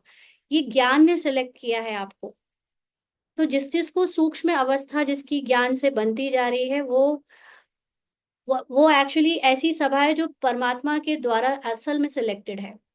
बाकी भीड़ में तो बहुत सब आ चुके हैं, लेकिन अभी तक हम जो स्थूल रूप के कैरेक्टर में डूबे हुए हैं और उससे हम कैरेक्टर कॉन्शियस होकर अट्रैक्ट हो रहे हैं ना। भले ही चलो, ऐसे आप जैसे आप में से किसी एक ने कभी पूछा था कि आप कभी किसी सेंटर में ही किसी से थोड़ा सा आपका दिल लगा रहता है, आपका मन करता रहता है कि वो आए तो देखें, है ना। तो आपने एक बार शेयर किया था, लेकिन आप जानते हो कि ये गलत है और आप इस चीज को लेकर बड़े पश्चाताप पे हो, जबकि आप ऑलरेडी मैरिड हो। आपने ऐसी बात शेयर की थी। तो उसमें सूक्ष्म ज्ञान के लिए में बाबा ने आपको क्यों सिलेक्ट किया है? क्योंकि ये एक एक्सपीरियंस है जिससे सोल गो थ्रू हो रही है, उसका माइंड गो थ्रू हो रहा है। But at the same time आपके अंदर अपनी संपूर्णता को जानने का पात्रता है। आप जानते हो कि आपका सत्य ये नहीं है कि वो अट्रैक्ट हो, वो किसी के प्रति ऐसी बातें रखे मन में। तो आप अपने सत्य को जीने के लिए, अपने सत्य में स्थित रहने के लिए शायद डिजर्व करते हो ये नॉलेज। इसलिए अब आपको बड़े प्यार से वो जो देह भान में बातें आ रही हैं उसको देखते हुए उससे साक्षी हो जाना है। उसके बारे में जो भी भावनाएं हैं उससे गिल्ट नहीं रखनी है कि मैं मेरे मन में ऐसा क्यों हो रहा है, आप नहीं चाहते लेकिन तब भी हो रहा है। आप जितना साक्षी होते जाओगे आपका सत्य जीत जाएगा, है ना। तो इसलिए सूक्ष्म ज्ञान समझने के पहले हमें अपने अंदर से वो सत्यता लानी पड़ती है कि मेरे अंदर ऐसा कुछ है भी। अदरवाइज कई लोग तो उस चीज को स्वीकार भी नहीं करते हैं। तो बाबा कहते हैं आगे चल बड़े कायदे से सभा लगेगी, ऐसे ऐसे ख्यालात वालों को आने नहीं देंगे। तो बाबा के सूक्ष्म ज्ञान तक वो लोग आ ही नहीं सकते जिनका इस तरह से अभी कैरेक्टर में पूरा डूबा हुआ पार्ट चल रहा है। तो जो बच्चे रूहानी सर्विस पर तत्पर रहते हैं, जो योग में रहकर सर्विस करते हैं, वही सतयुग की राजधानी स्थापन करने में मददगार बनते हैं। तो बाबा के घर में बच्चे तो ढेर बन गए हैं ना, भीड़ लगी पड़ी है। लेकिन रूह तक कौन रहता है, आत्मा तक कौन योग युक्त होकर रहता है, वही एक्चुअली सत्युग की स्थापना करने में मददगार है। बाकी फिजिकल सेवाओं के लिए तो वैसे भी दुनिया में और भी जगह पे फिजिकल सेवा स्थूल सेवा कराने वाले बहुत हैं, लेकिन सूक्ष्म आत्मा तक पहुंचने वाले बहुत नहीं है। तो सर्विसेबल बच्चों को बाप का डायरेक्शन है कि आराम हराम है। जो बहुत सर्विस करते हैं वह जरूर राजा रानी बनेंगे। तो आराम हराम है का मतलब, एक सेकंड के लिए भी आप अटेंशन रखने को आराम नहीं दे सकते कि आज मुझे अटेंशन नहीं रखना, करने दो जो करना है कैरेक्टर को, मुझे कोई ध्यान नहीं रखना। एक सेकंड भी आपको आराम नहीं करना है। कैरेक्टर के सपने तक क्या चल रहा है उस पर भी अटेंशन, और होश में जब तक है तब तक check and change, attention check and change. आराम नहीं करना है, क्योंकि ये रूहानी सेवा में हमें सोल कॉन्शियस में सतो प्रधान स्थिति तक पहुंचना है। तो जो बहुत सर्विस करते हैं वह जरूर राजा रानी बनेंगे, माना उन्होंने अपने कैरेक्टर को पूरा प्योर संपूर्ण बना लिया होगा, अटेंशन रख रख के इतनी मेहनत की होगी। तो जो जो मेहनत करते हैं आप समान बनाते हैं, उनमें ताकत भी रहती है। स्थापना तो ड्रामा अनुसार होनी ही है। अब देखो, आप समान बनाने का मतलब क्या होता है? फिजिकल में हम अभी तक समझते थे कि हमने जिसको ज्ञान सुनाया उसने भी ज्ञान में चलने लगा और वो मेरे जैसा ज्ञानी हो गया। लेकिन एक्चुअली में आप समान का मतलब है जब मैं आत्मा ये जान जाती हूँ कि सूक्ष्म मेरे जो थॉट्स हैं उसी की मैनिफेस्टेशन ये वर्ल्ड है। तो आप अपने सतो प्रधान संकल्पों को ही दूसरों पर लागू करने शुरू कर देते हो। मान लीजिए कि आपको अभी एक कैरेक्टर दिख रहा है जो बेईमान बेईमानी कर रहा है, लेकिन आप उसको अपने सूक्ष्म संकल्पों से देखोगे और उसको ये उसके सत्य में देखोगे कि नहीं वो ईमानदार है, सतो प्रधान थॉट क्रिएट करोगे कि वो आत्मा एकदम पवित्र है, सत्य है, ईमानदार है, ऐसे करके। तो उसको आपकी वाइब्रेशन से जो चेंज आएगा उसके अंदर, वो है आप समान बनना। माना आप हर एक को अपने जैसी आत्मा देखते हो, हर एक को अपने जैसी सतो प्रधान आत्मा के रूप में देखते हो, ये है आप समान बनाना। और जो ऐसा करता है उसमें ताकत रहती है। सिर्फ नॉलेज सुनाकर ज्ञान में भीड़ खड़ी कर देना, वो ठीक है, वो भी एक लेवल तक, लेकिन मुख्य बात है कि अपने जैसी आत्मा रूप में उसको देखकर अपनी ताकत बढ़ाना। तो स्थापना तो ड्रामा अनुसार होना ही है। देखो, ड्रामा अनुसार हमारे अंदर ये सारी चीजें भी ड्रामा हमसे कराएगा। तो अच्छी रीति सब पॉइंट्स धारण कर फिर सर्विस में लग जाना चाहिए। आराम भी हराम है, सर्विस ही सर्विस, तब ऊंच पद पाएंगे। बादल आए और रिफ्रेश होकर गए सर्विस पर, यानी अपने अंदर ज्ञान भरा और फिर सर्विस में लग गए। सर्विस तो तुम्हारी बहुत निकलेगी, किस्म किस्म के चित्र निकलेंगे जो मनुष्य झट समझ जाए। आजकल देखो एआई टेक्नोलॉजी और इतना सब कुछ जो साइंटिफिक इंस्ट्रूमेंट्स आ गए हैं, उससे कितना इजी हो गया है सतयुग दिखाना या अलग अलग तरह से ज्ञान को एनिमेट करके दिखाना, समझाना। तो बहुत अब वीआर टेक्नोलॉजी, आप सीधे सीधे वही पहुंच जाओ दुनिया में, है ना। तो ये सब चीजों से बहुत जल्दी अभी हम देख रहे थे, एक दिन बच्चे को खिलाने के लिए ले गए थे प्ले जोन में। वहां पर एक कमरे में बंद थे बहुत सारे बच्चे, कम से कम 15-20 बच्चे, और सब वीआर कैंप वो पहनकर, चश्मा वो पहनकर कुछ अपना वो कर रहे थे। तो इसी तरह का एक्चुअली में आगे चल के सारे मनुष्यों को, सबको तो नहीं लेकिन जिनका पार्ट में होगा, सबको ये दिखा दिया जाएगा कि तुम असल में कौन हो। जब हम बुद्धि से योग लगाते हैं, आत्मा तक पहुंचते हैं, तो वो वीआर ही तो है ना। तो वो वीडियो के जो हमारे चित्र बनते हैं वो आजकल साइंस ने निकाल दिए हैं, बाकी हम अपनी बुद्धि से पहुंचते हैं वहां पर। तो वो साइंस ने उन लोगों के लिए इजी कर दिया है उन चीजों को समझना। हमारे लिए मेहनत है कि हम पहले ज्ञान समझे, फिर उसको योग में यूज करें। उनके लिए ज्ञान के बिना ही सीधे सीधे लग जाएगा, दिख जाएगा चित्र। तो बाबा कहते हैं ये चित्र आदि, हाँ वर्चुअल रियलिटी, तो ये चित्र आदि भी इम्प्रूव होते जाएंगे। एक्चुअली सारा संसार अभी वर्चुअल रियलिटी में तो जी रहा है। सब अपने हाथ में जो मोबाइल पकड़े हुए हो, ये वर्चुअल है। और अभी जानबूझकर साइंस ने सबको फिजिकली एक दूसरे से दूर किया है। भले ही हम लोग इस चीज को बुरा मान रहे हैं कि आजकल लोग आपस में बैठकर बातें नहीं करते, फिजिकली मिलते जुलते नहीं, सब अपने अपने मोबाइल में लगे रहते हैं, लेकिन ये भी कल्याणकारी है।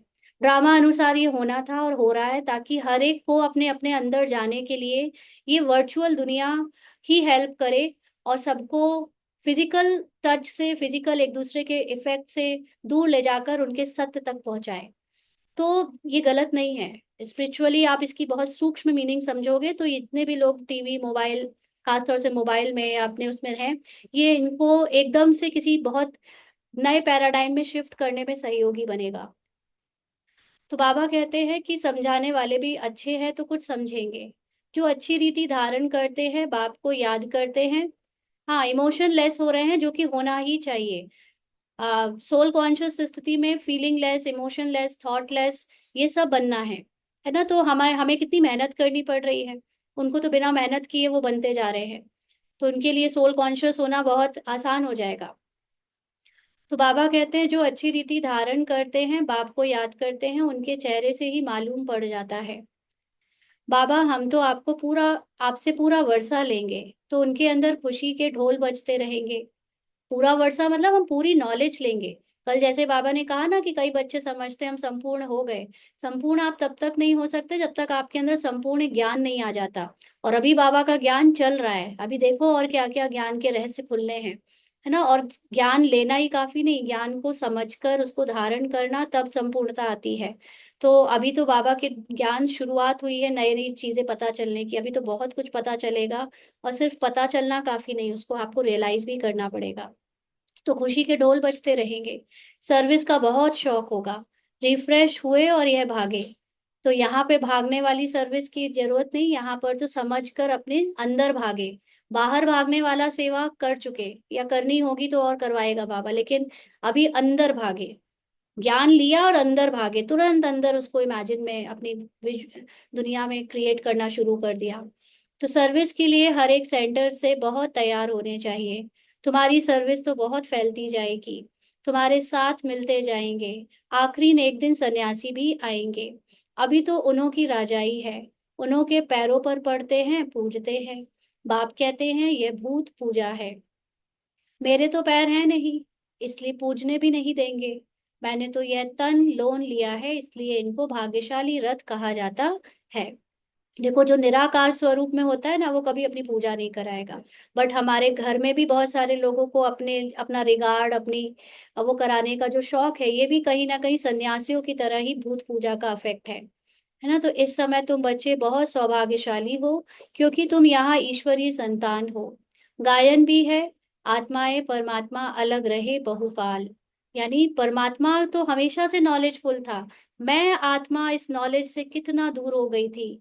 अभी वो नॉलेज वापस मुझे बाबा देकर एक कंबाइंड हो गया है मेरे साथ, या होता जा रहा है। तो जो बहुत काल से अलग रहे वही आते हैं, उनको ही आकर पढ़ाता हूँ। श्री कृष्ण का यह अंतिम जन्म है, इसलिए नाम भी इस समय इस एक का श्याम सुंदर पड़ा है। तो ये बहुत समझने की बात है कि श्याम और सुंदर दोनों के नाम को मिलाकर श्री कृष्ण बनते हैं। इसीलिए जब मैं आत्मा अपने सत्य को जान जाती हूँ, तो मेरे कैरेक्टर में जो श्याम वाला कैरेक्टर है, नॉट सो गुड, और जो मेरे अंदर सुंदर वाला कैरेक्टर है जो गुड है, इस जन्म में या कई किसी जन्म का, वो सब मैं अपने अंदर स्वीकार करती हूँ। और जब मैं दोनों को स्वीकार करती हूँ, जैसे कल बाबा ने शाम की अव्यक्त मुरली में कहा ना, कि कई बच्चों को अपने कैरेक्टर पर निश्चय नहीं रहता। तो कैरेक्टर चाहे जैसा है, अच्छा है बुरा है, जो हूँ जैसी हूँ बाबा तेरी हूँ, क्योंकि तू कभी नहीं देखता, तू कभी जज नहीं करता मुझे कैरेक्टर से। तो जब मेरे अंदर भी ऐसी स्थिति आ जाती है कि मैं अपने कैरेक्टर को कभी जज नहीं करती, ना दूसरों के कैरेक्टर को, तब मैं श्री कृष्ण बनती हूँ। तो ये सूक्ष्म में श्री कृष्ण का मेरे अंदर ही पार्ट बचता है। तो शिव का तो किसी को पता नहीं है कि क्या चीज है, यह बात बाप ही आकर समझाते हैं। मैं हूँ परम आत्मा, परम धाम में रहने वाला हूँ, तुम भी वहां के रहने वाले हो। मैं सुप्रीम पर पतित पावन हूँ, तुम अभी ईश्वरीय बुद्धि वाले बने हो। भगवान की बुद्धि, जिस बुद्धि से बाबा संसार को देखता है, उस बुद्धि से बाबा हमको भी समझ द्वारा संसार को देखने का ज्ञान दे रहा है। तो ईश्वर की बुद्धि में जो ज्ञान है वह तुमको सुना रहे हैं। सतयुग में भक्ति की बात नहीं होती, यह ज्ञान तुमको अभी मिल रहा है, क्योंकि अभी हमारे अंदर भक्ति का अंश है ना, अंधश्रद्धा का, देह भान का अंश है। इसीलिए हमको अभी ज्ञान की जरूरत पड़ रही है। सतयुग में तो होंगे ही सोल कॉन्शियस, तो वहां ज्ञान की जरूरत नहीं होगी। अच्छा, मीठे मीठे सिकी लदे बच्चों प्रति माता पिता बाप दादा का याद प्यार और गुड मॉर्निंग। रूहानी बाप की रूहानी बच्चों को नमस्ते। हम रूहानी बच्चों की रूहानी बाप दादा को याद प्यार, गुड मॉर्निंग और नमस्ते बाबा। शुक्रिया, थैंक यू बाबा। धारणा के लिए मुख्य सार। पहला पॉइंट, अंतर्मुखी होकर अपनी अवस्था को जमाना है, अभ्यास करना है। मैं आत्मा हूँ, अपने भाई यानी आत्मा को बाप का संदेश देता हूँ। तो यहाँ पर आत्मा मतलब माइंड, एक माइंड परमात्मा और आत्मा और ड्रामा को जानकर दूसरे माइंड को संदेश दे रहा है ना। तो ऐसा आत्म अभिमानी बनने की गुप्त मेहनत करनी है। रूहानी सर्विस का शौक रखना है, आप समान बनाने की मेहनत करनी है। संग का दोष बड़ा गंदा है, उससे अपने को संभालना है। उल्टे खान पान की आदत नहीं डालनी है। तो दो चीजें हैं खान पान में, एक है कि फिजिकल रूप का खान पान, उसका तो हमने ध्यान दे लिया, देते भी है। लेकिन जो सूक्ष्म ज्ञान में खान पान की बात है, वो है कि जो कुछ भी आप दुनिया में देख रहे हो, यूट्यूब, टीवी, नेटफ्लिक्स, कहीं पर भी, जहां जहां पर ये सब खबरें आती हैं, कलयुग के बुराई की, कलयुग में धोखाधड़ी की, कलयुग के वेस्ट बातों की, जो सतो प्रधान नहीं है, जो सत्य नहीं है, जो आत्मा के सत्य से मैच नहीं करती, कुछ भी आए कुछ भी, वो सब कुछ नहीं देखना है। ये बच्चों के ऊपर भी जो ये न्यूज आती है ना कि बच्चे बिगड़ रहे हैं, बच्चों को बचाओ, बच्चे ये हो रहे हैं, वो ये भी नहीं देखना है। कुछ नहीं हो रहा है, कोई नहीं बिगड़ रहा है, सब सही चल रहा है। आप अपने अंदर ये भरने नहीं दो। ये सारी चीजें आपको डराने के लिए है। ये सारी चीजें आपके अंदर के भय के संस्कार को अंदर जीवित रखने के लिए है।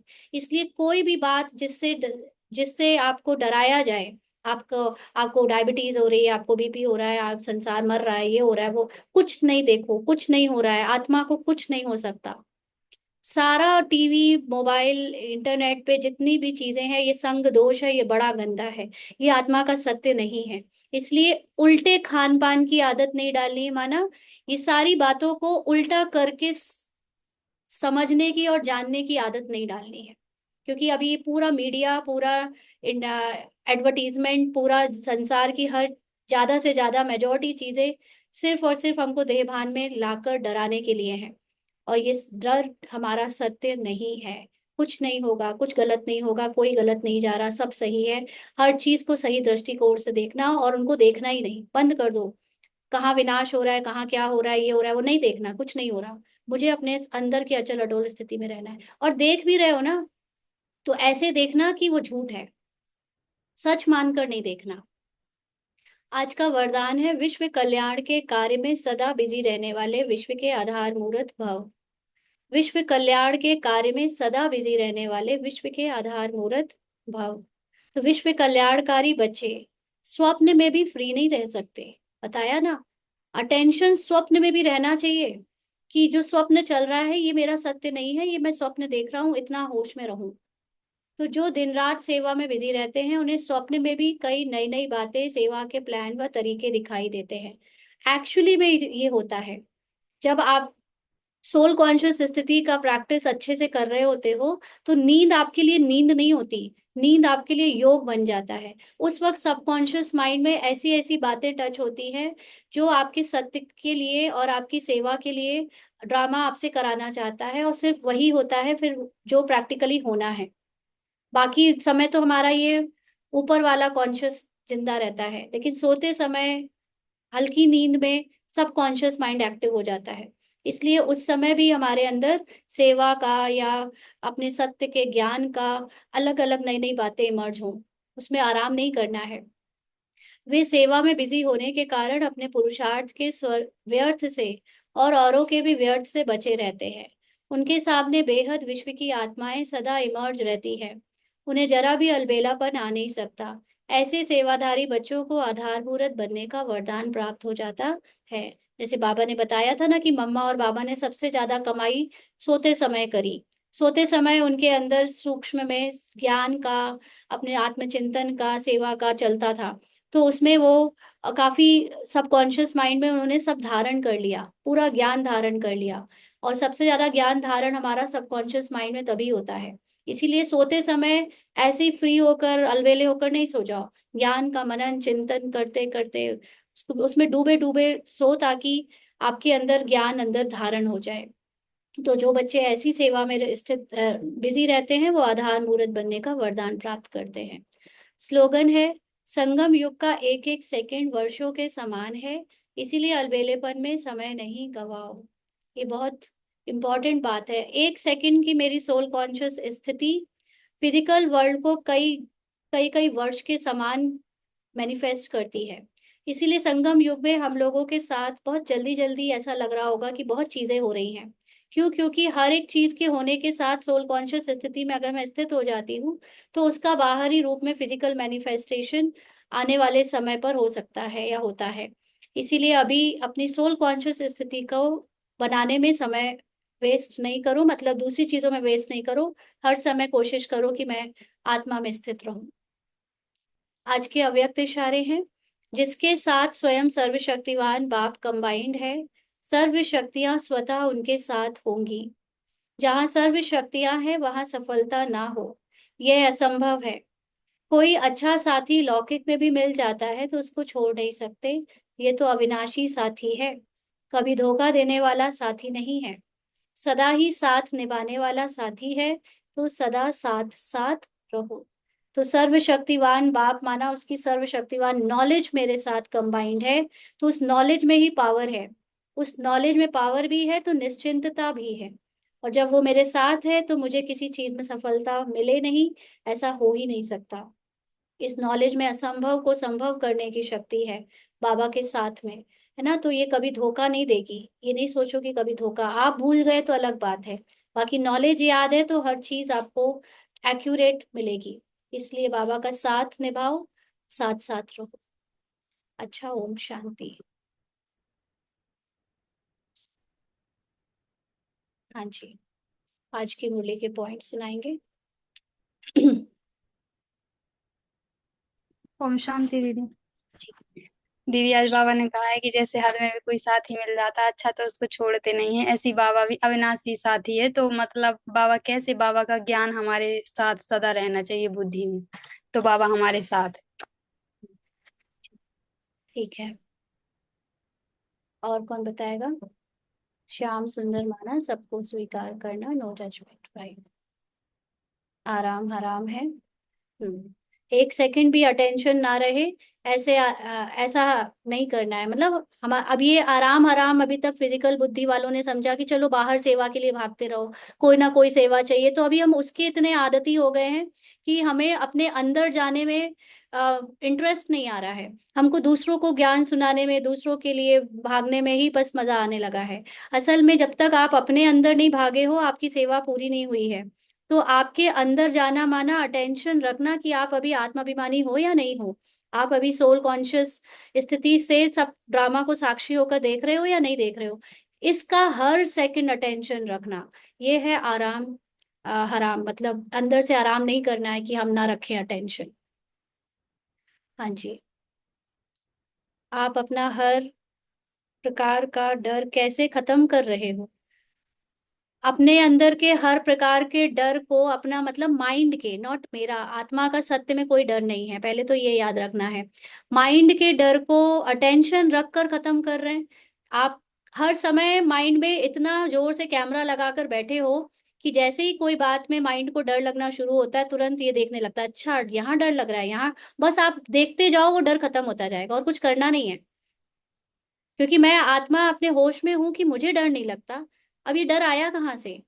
फीलिंग में मान लीजिए कि किसी किसी को रहता है कि पति किसी बात पे डांट ना दे, पति किसी बात पे शक ना कर दे, किसी बात पे माँ माँ कुछ ना बोल दे, बच्चा कुछ ना कर दे, तो आपके अंदर बात बात पे हार्ट बीट्स तेज होने का संस्कार या थोड़ा सा सेंसेशन में कुछ चेंज आएगा डर का, है ना। कभी मान लीजिए बच्चा साइकिल चला रहा है तो गिर ना जाए, स्विमिंग पूल जा रहा है तो कहीं डूब ना जाए, कहीं ये रिक्शा वाला कहीं गड़बड़ जगह पे ले ना जाए। कितने तरह के भय नहीं है जो हमारे अंदर आते रहते हैं। तो हर समय बस यही अटेंशन रखो कि कहाँ कहाँ मुझे भय, मेरे माइंड को भय लग रहा है। आप बस अटेंशन रखोगे तो आपको आपका वो भय वहां से खत्म होने लगेगा। अटेंशन रखो, वो आपका सत्य नहीं है। जो भय आपको लग रहे हैं वो सत्य नहीं है, आपका सत्य है अचल अडोल स्थिति। और साथ साथ जो जिसके बारे में जो सोच कर ये माइंड मुझे भय दिखा रहा है ना, वो उसका सत्य नहीं है, वो उसका ट्रुथ, उसकी आत्मा की सत्यता है, जो मेरी भी सत्यता है। वो भी उतनी ही पवित्र है जितनी मैं पवित्र हूँ, वो उतनी ही मीठी है जितनी मैं मीठी हूँ। तो ये बार बार याद रखते रहना और अटेंशन रखना, ये है अपने अंदर के डर को मिटाना, है ना। और बाकी कुछ कर नहीं सकते, आपको सिर्फ अटेंशन रखना है। हाँ जी। आप समान बनना मतलब आपने सतो प्रधान संकल्प दूसरी आत्मा के लिए भी रखना। बिल्कुल। ओके। सोल पर्स ब्रदर, आपके पर्सपेक्टिव से योग एंड याद में फर्क है, कुछ शेयर कीजिए। सोल ब्रदर, सोल ब्रदर देखिए, बेसिकली आपको ब्रदर वर्ड फिजिकल वर्ड लग रहा है, अगर कि कोई भाई है तो हम वैसे करें। आत्मा भाई भी आपको तब तक लगता है जब तक आपको ये लगता है संसार बटा हुआ है, संसार में बहुत लोग हैं। ये भाई आत्मा भाई की मीनिंग बाबा उन बच्चों के लिए बता रहा है जिनको अभी भी ये लग रहा है कि बहुत सारे लोग हैं, बहुत सारी आत्माएं हैं, सब परमधाम में रहती हैं। लेकिन जिसने अपने अंदर अब खुद को आत्मा में अनुभव कर लिया है, वो ये जानता है कि ये जितने कैरेक्टर और जितने माइंड दिख रहे हैं वो मेरे अंदर है। सिर्फ मैं ही हूँ और कोई है ही नहीं, मैं और बाबा का ज्ञान, बाबा बस यही कंबाइंड है और कोई है ही नहीं। तो ब्रदर की भी चीज रह नहीं जाती, मैं हूं ही आत्माभिमानी स्थिति में, अपनी मूल स्थिति, मूल वतन में। तो ये ब्रदर, इतनी सारी सोल्स हैं, इतने सारे लोग हैं, ये सब कुछ, ये इतनी जो बटी हुई दुनिया दिख रही है। ये भी अभी आपके पर्सपेक्टिव में, मेरा और आपका पर्सपेक्टिव नहीं है। अभी आप माइंड कॉन्शियस हो, इसलिए आपको ये दिख रहा है कि ब्रदर्स मतलब बहुत सारी सोल। मुझे आत्मा को, मुझे मेरे अंदर ही सब दिखता है, इसलिए इतनी सारी सोल की बात ही नहीं है। है ना, इतनी सारी सोल और इतने सारे कैरेक्टर समेट के जब थोड़े से बचेंगे तो वो भी मेरे माइंड की क्रिएशन है। तो मैं ही हूं और कोई है ही नहीं। जो भी लिखकर मुरली याद करते हैं सब विनाश होना है। जो सोल कॉन्शियस में है उनके लिए स्थूल ज्ञान से ज्यादा सूक्ष्मता का ज्ञान को समझना इजी है। हाँ जी, ठीक है। उषा सिस्टर, आप सुनाइए। ओम शांति। आज बाबा ने कहा कि विकर्म यानी देह भान में आके जो कर्म करते हैं और उसका हम लोग क्रेडिट लेते हैं, विकर्म है। तो दीदी जरा ये स्पष्ट कीजिए, अकर्म और सकर्म ये क्या है? अकर्म और देखिए, सकर्म। क्रेडिट लेने की बात नहीं है। बात यह है कि अगर देह भान में आकर आपके द्वारा निमित्त बनकर ड्रामा ने कुछ करवाया है, और अगर आप उसको कर्ता बनकर उसको मन में रखे हो, तो फिर कभी आपका उसके बदले में कहीं ना कहीं एक्सपेक्टेशन भी है, होगी, या इच्छा भी होगी, या फल की का मतलब आपको फिर उस चीज से प्रभाव भी पड़ेगा कि अगर कोई दूसरा उसको एक्नॉलेज नहीं कर रहा है या उसका फल अच्छा नहीं आ रहा है। तो ये विकर्म है, माना आप ड्रामा में और फंस गए हो। जबकि बाबा कहता है कि तुम कर्म करो, तुम्हें पता भी ना चले कि तुम्हारे द्वारा कर्म हुआ। माना निमित्त बनकर ड्रामा ने आपके तन से काम करवा भी लिया, लेकिन आप वो तन नहीं हो, आप वो कैरेक्टर नहीं हो। आप तो आत्मा में इतने डूबे हुए थे कि आपको पता ही नहीं चला कब ये काम हो गया। तो वो काम आपने नहीं किया, फिर वो ड्रामा ने आपके शरीर जो कि कठपुतली की तरह है, उससे करवा लिया।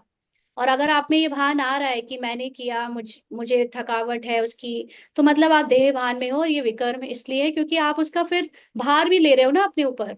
कल को कुछ बुरा हो जाएगा तो उसका भी भार लोगे।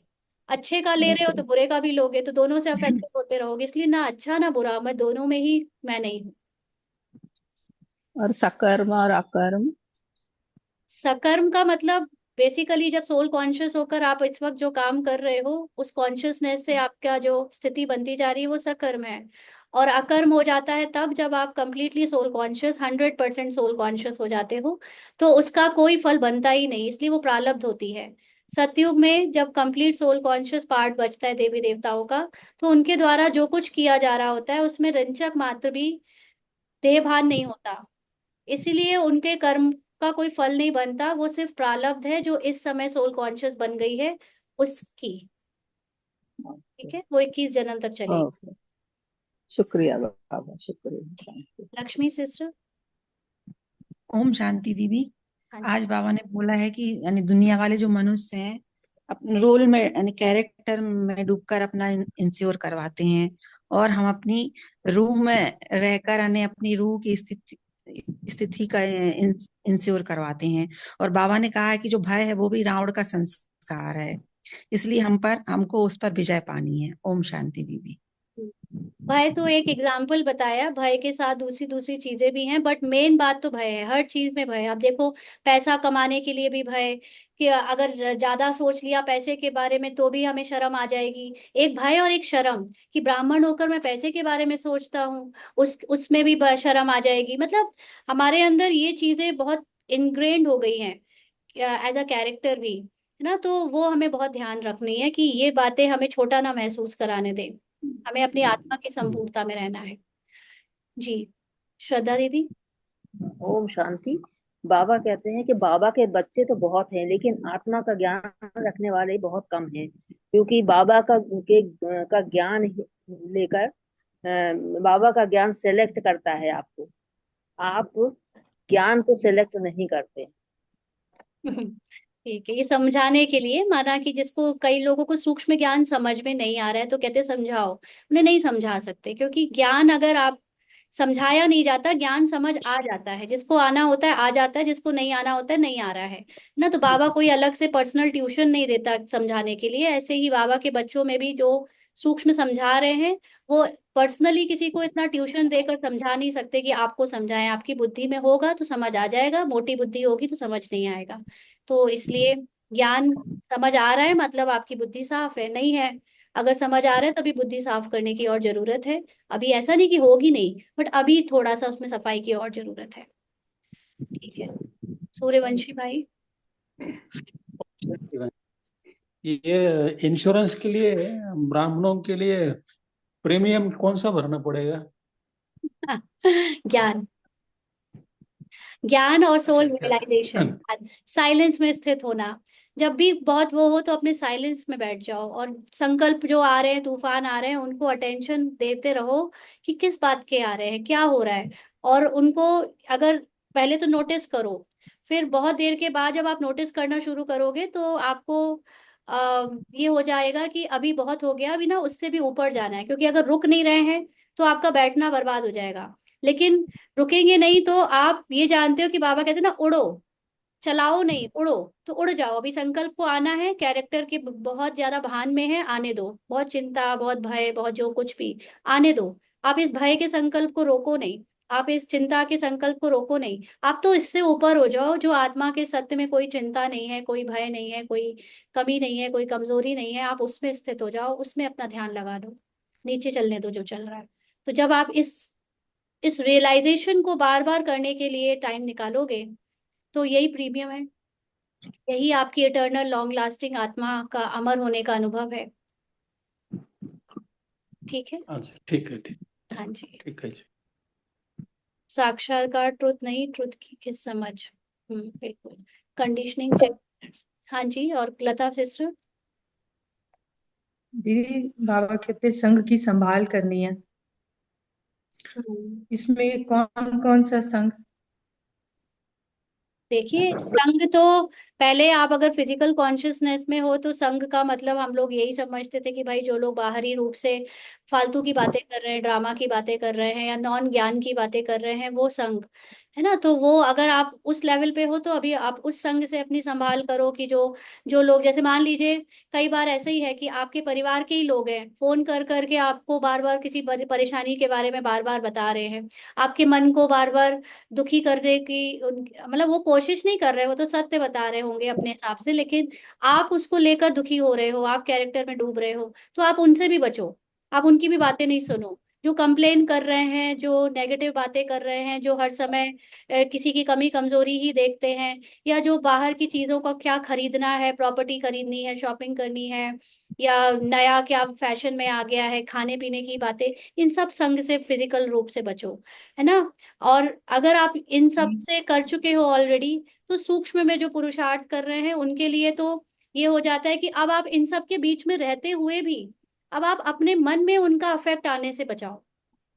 हम यूट्यूब देखते भी हैं, यूट्यूब में हर तरह के वीडियोस आते भी हैं, लेकिन हम उनको बिल्कुल सच समझकर इंटरटेन नहीं करते, उनको हम देखकर अपना समय बर्बाद नहीं करते। या थोड़ा देखा, ये देखा कि किस तरह से ये लोग डराने की कोशिश कर रहे हैं, लेकिन उससे ज्ञान उठाया और बाकी की बकवास छोड़ दी, है ना। तो ये आपको खुद चेक करना है कि आपको अपने मन को सतो प्रधान पॉजिटिव रखने के लिए हर उस नेगेटिव चीज से बचा के रखना है जो आपके माइंड को डिस्टर्ब या छोटा करे। ठीक है। ठीक, थैंक यू। नयना भाई या बहन कौन है इसमें, आपको बोला है कुछ? नयना करके। बाबा 21 जन्मों के लिए तो क्या 40-50 जन्मों के लिए इंश्योर कर रहे हैं, बिल्कुल। ठीक है जी, चलिए फिर बाबा को अब याद करेंगे 1 मिनट साइलेंस में बैठकर और फिर मीटिंग एंड करेंगे।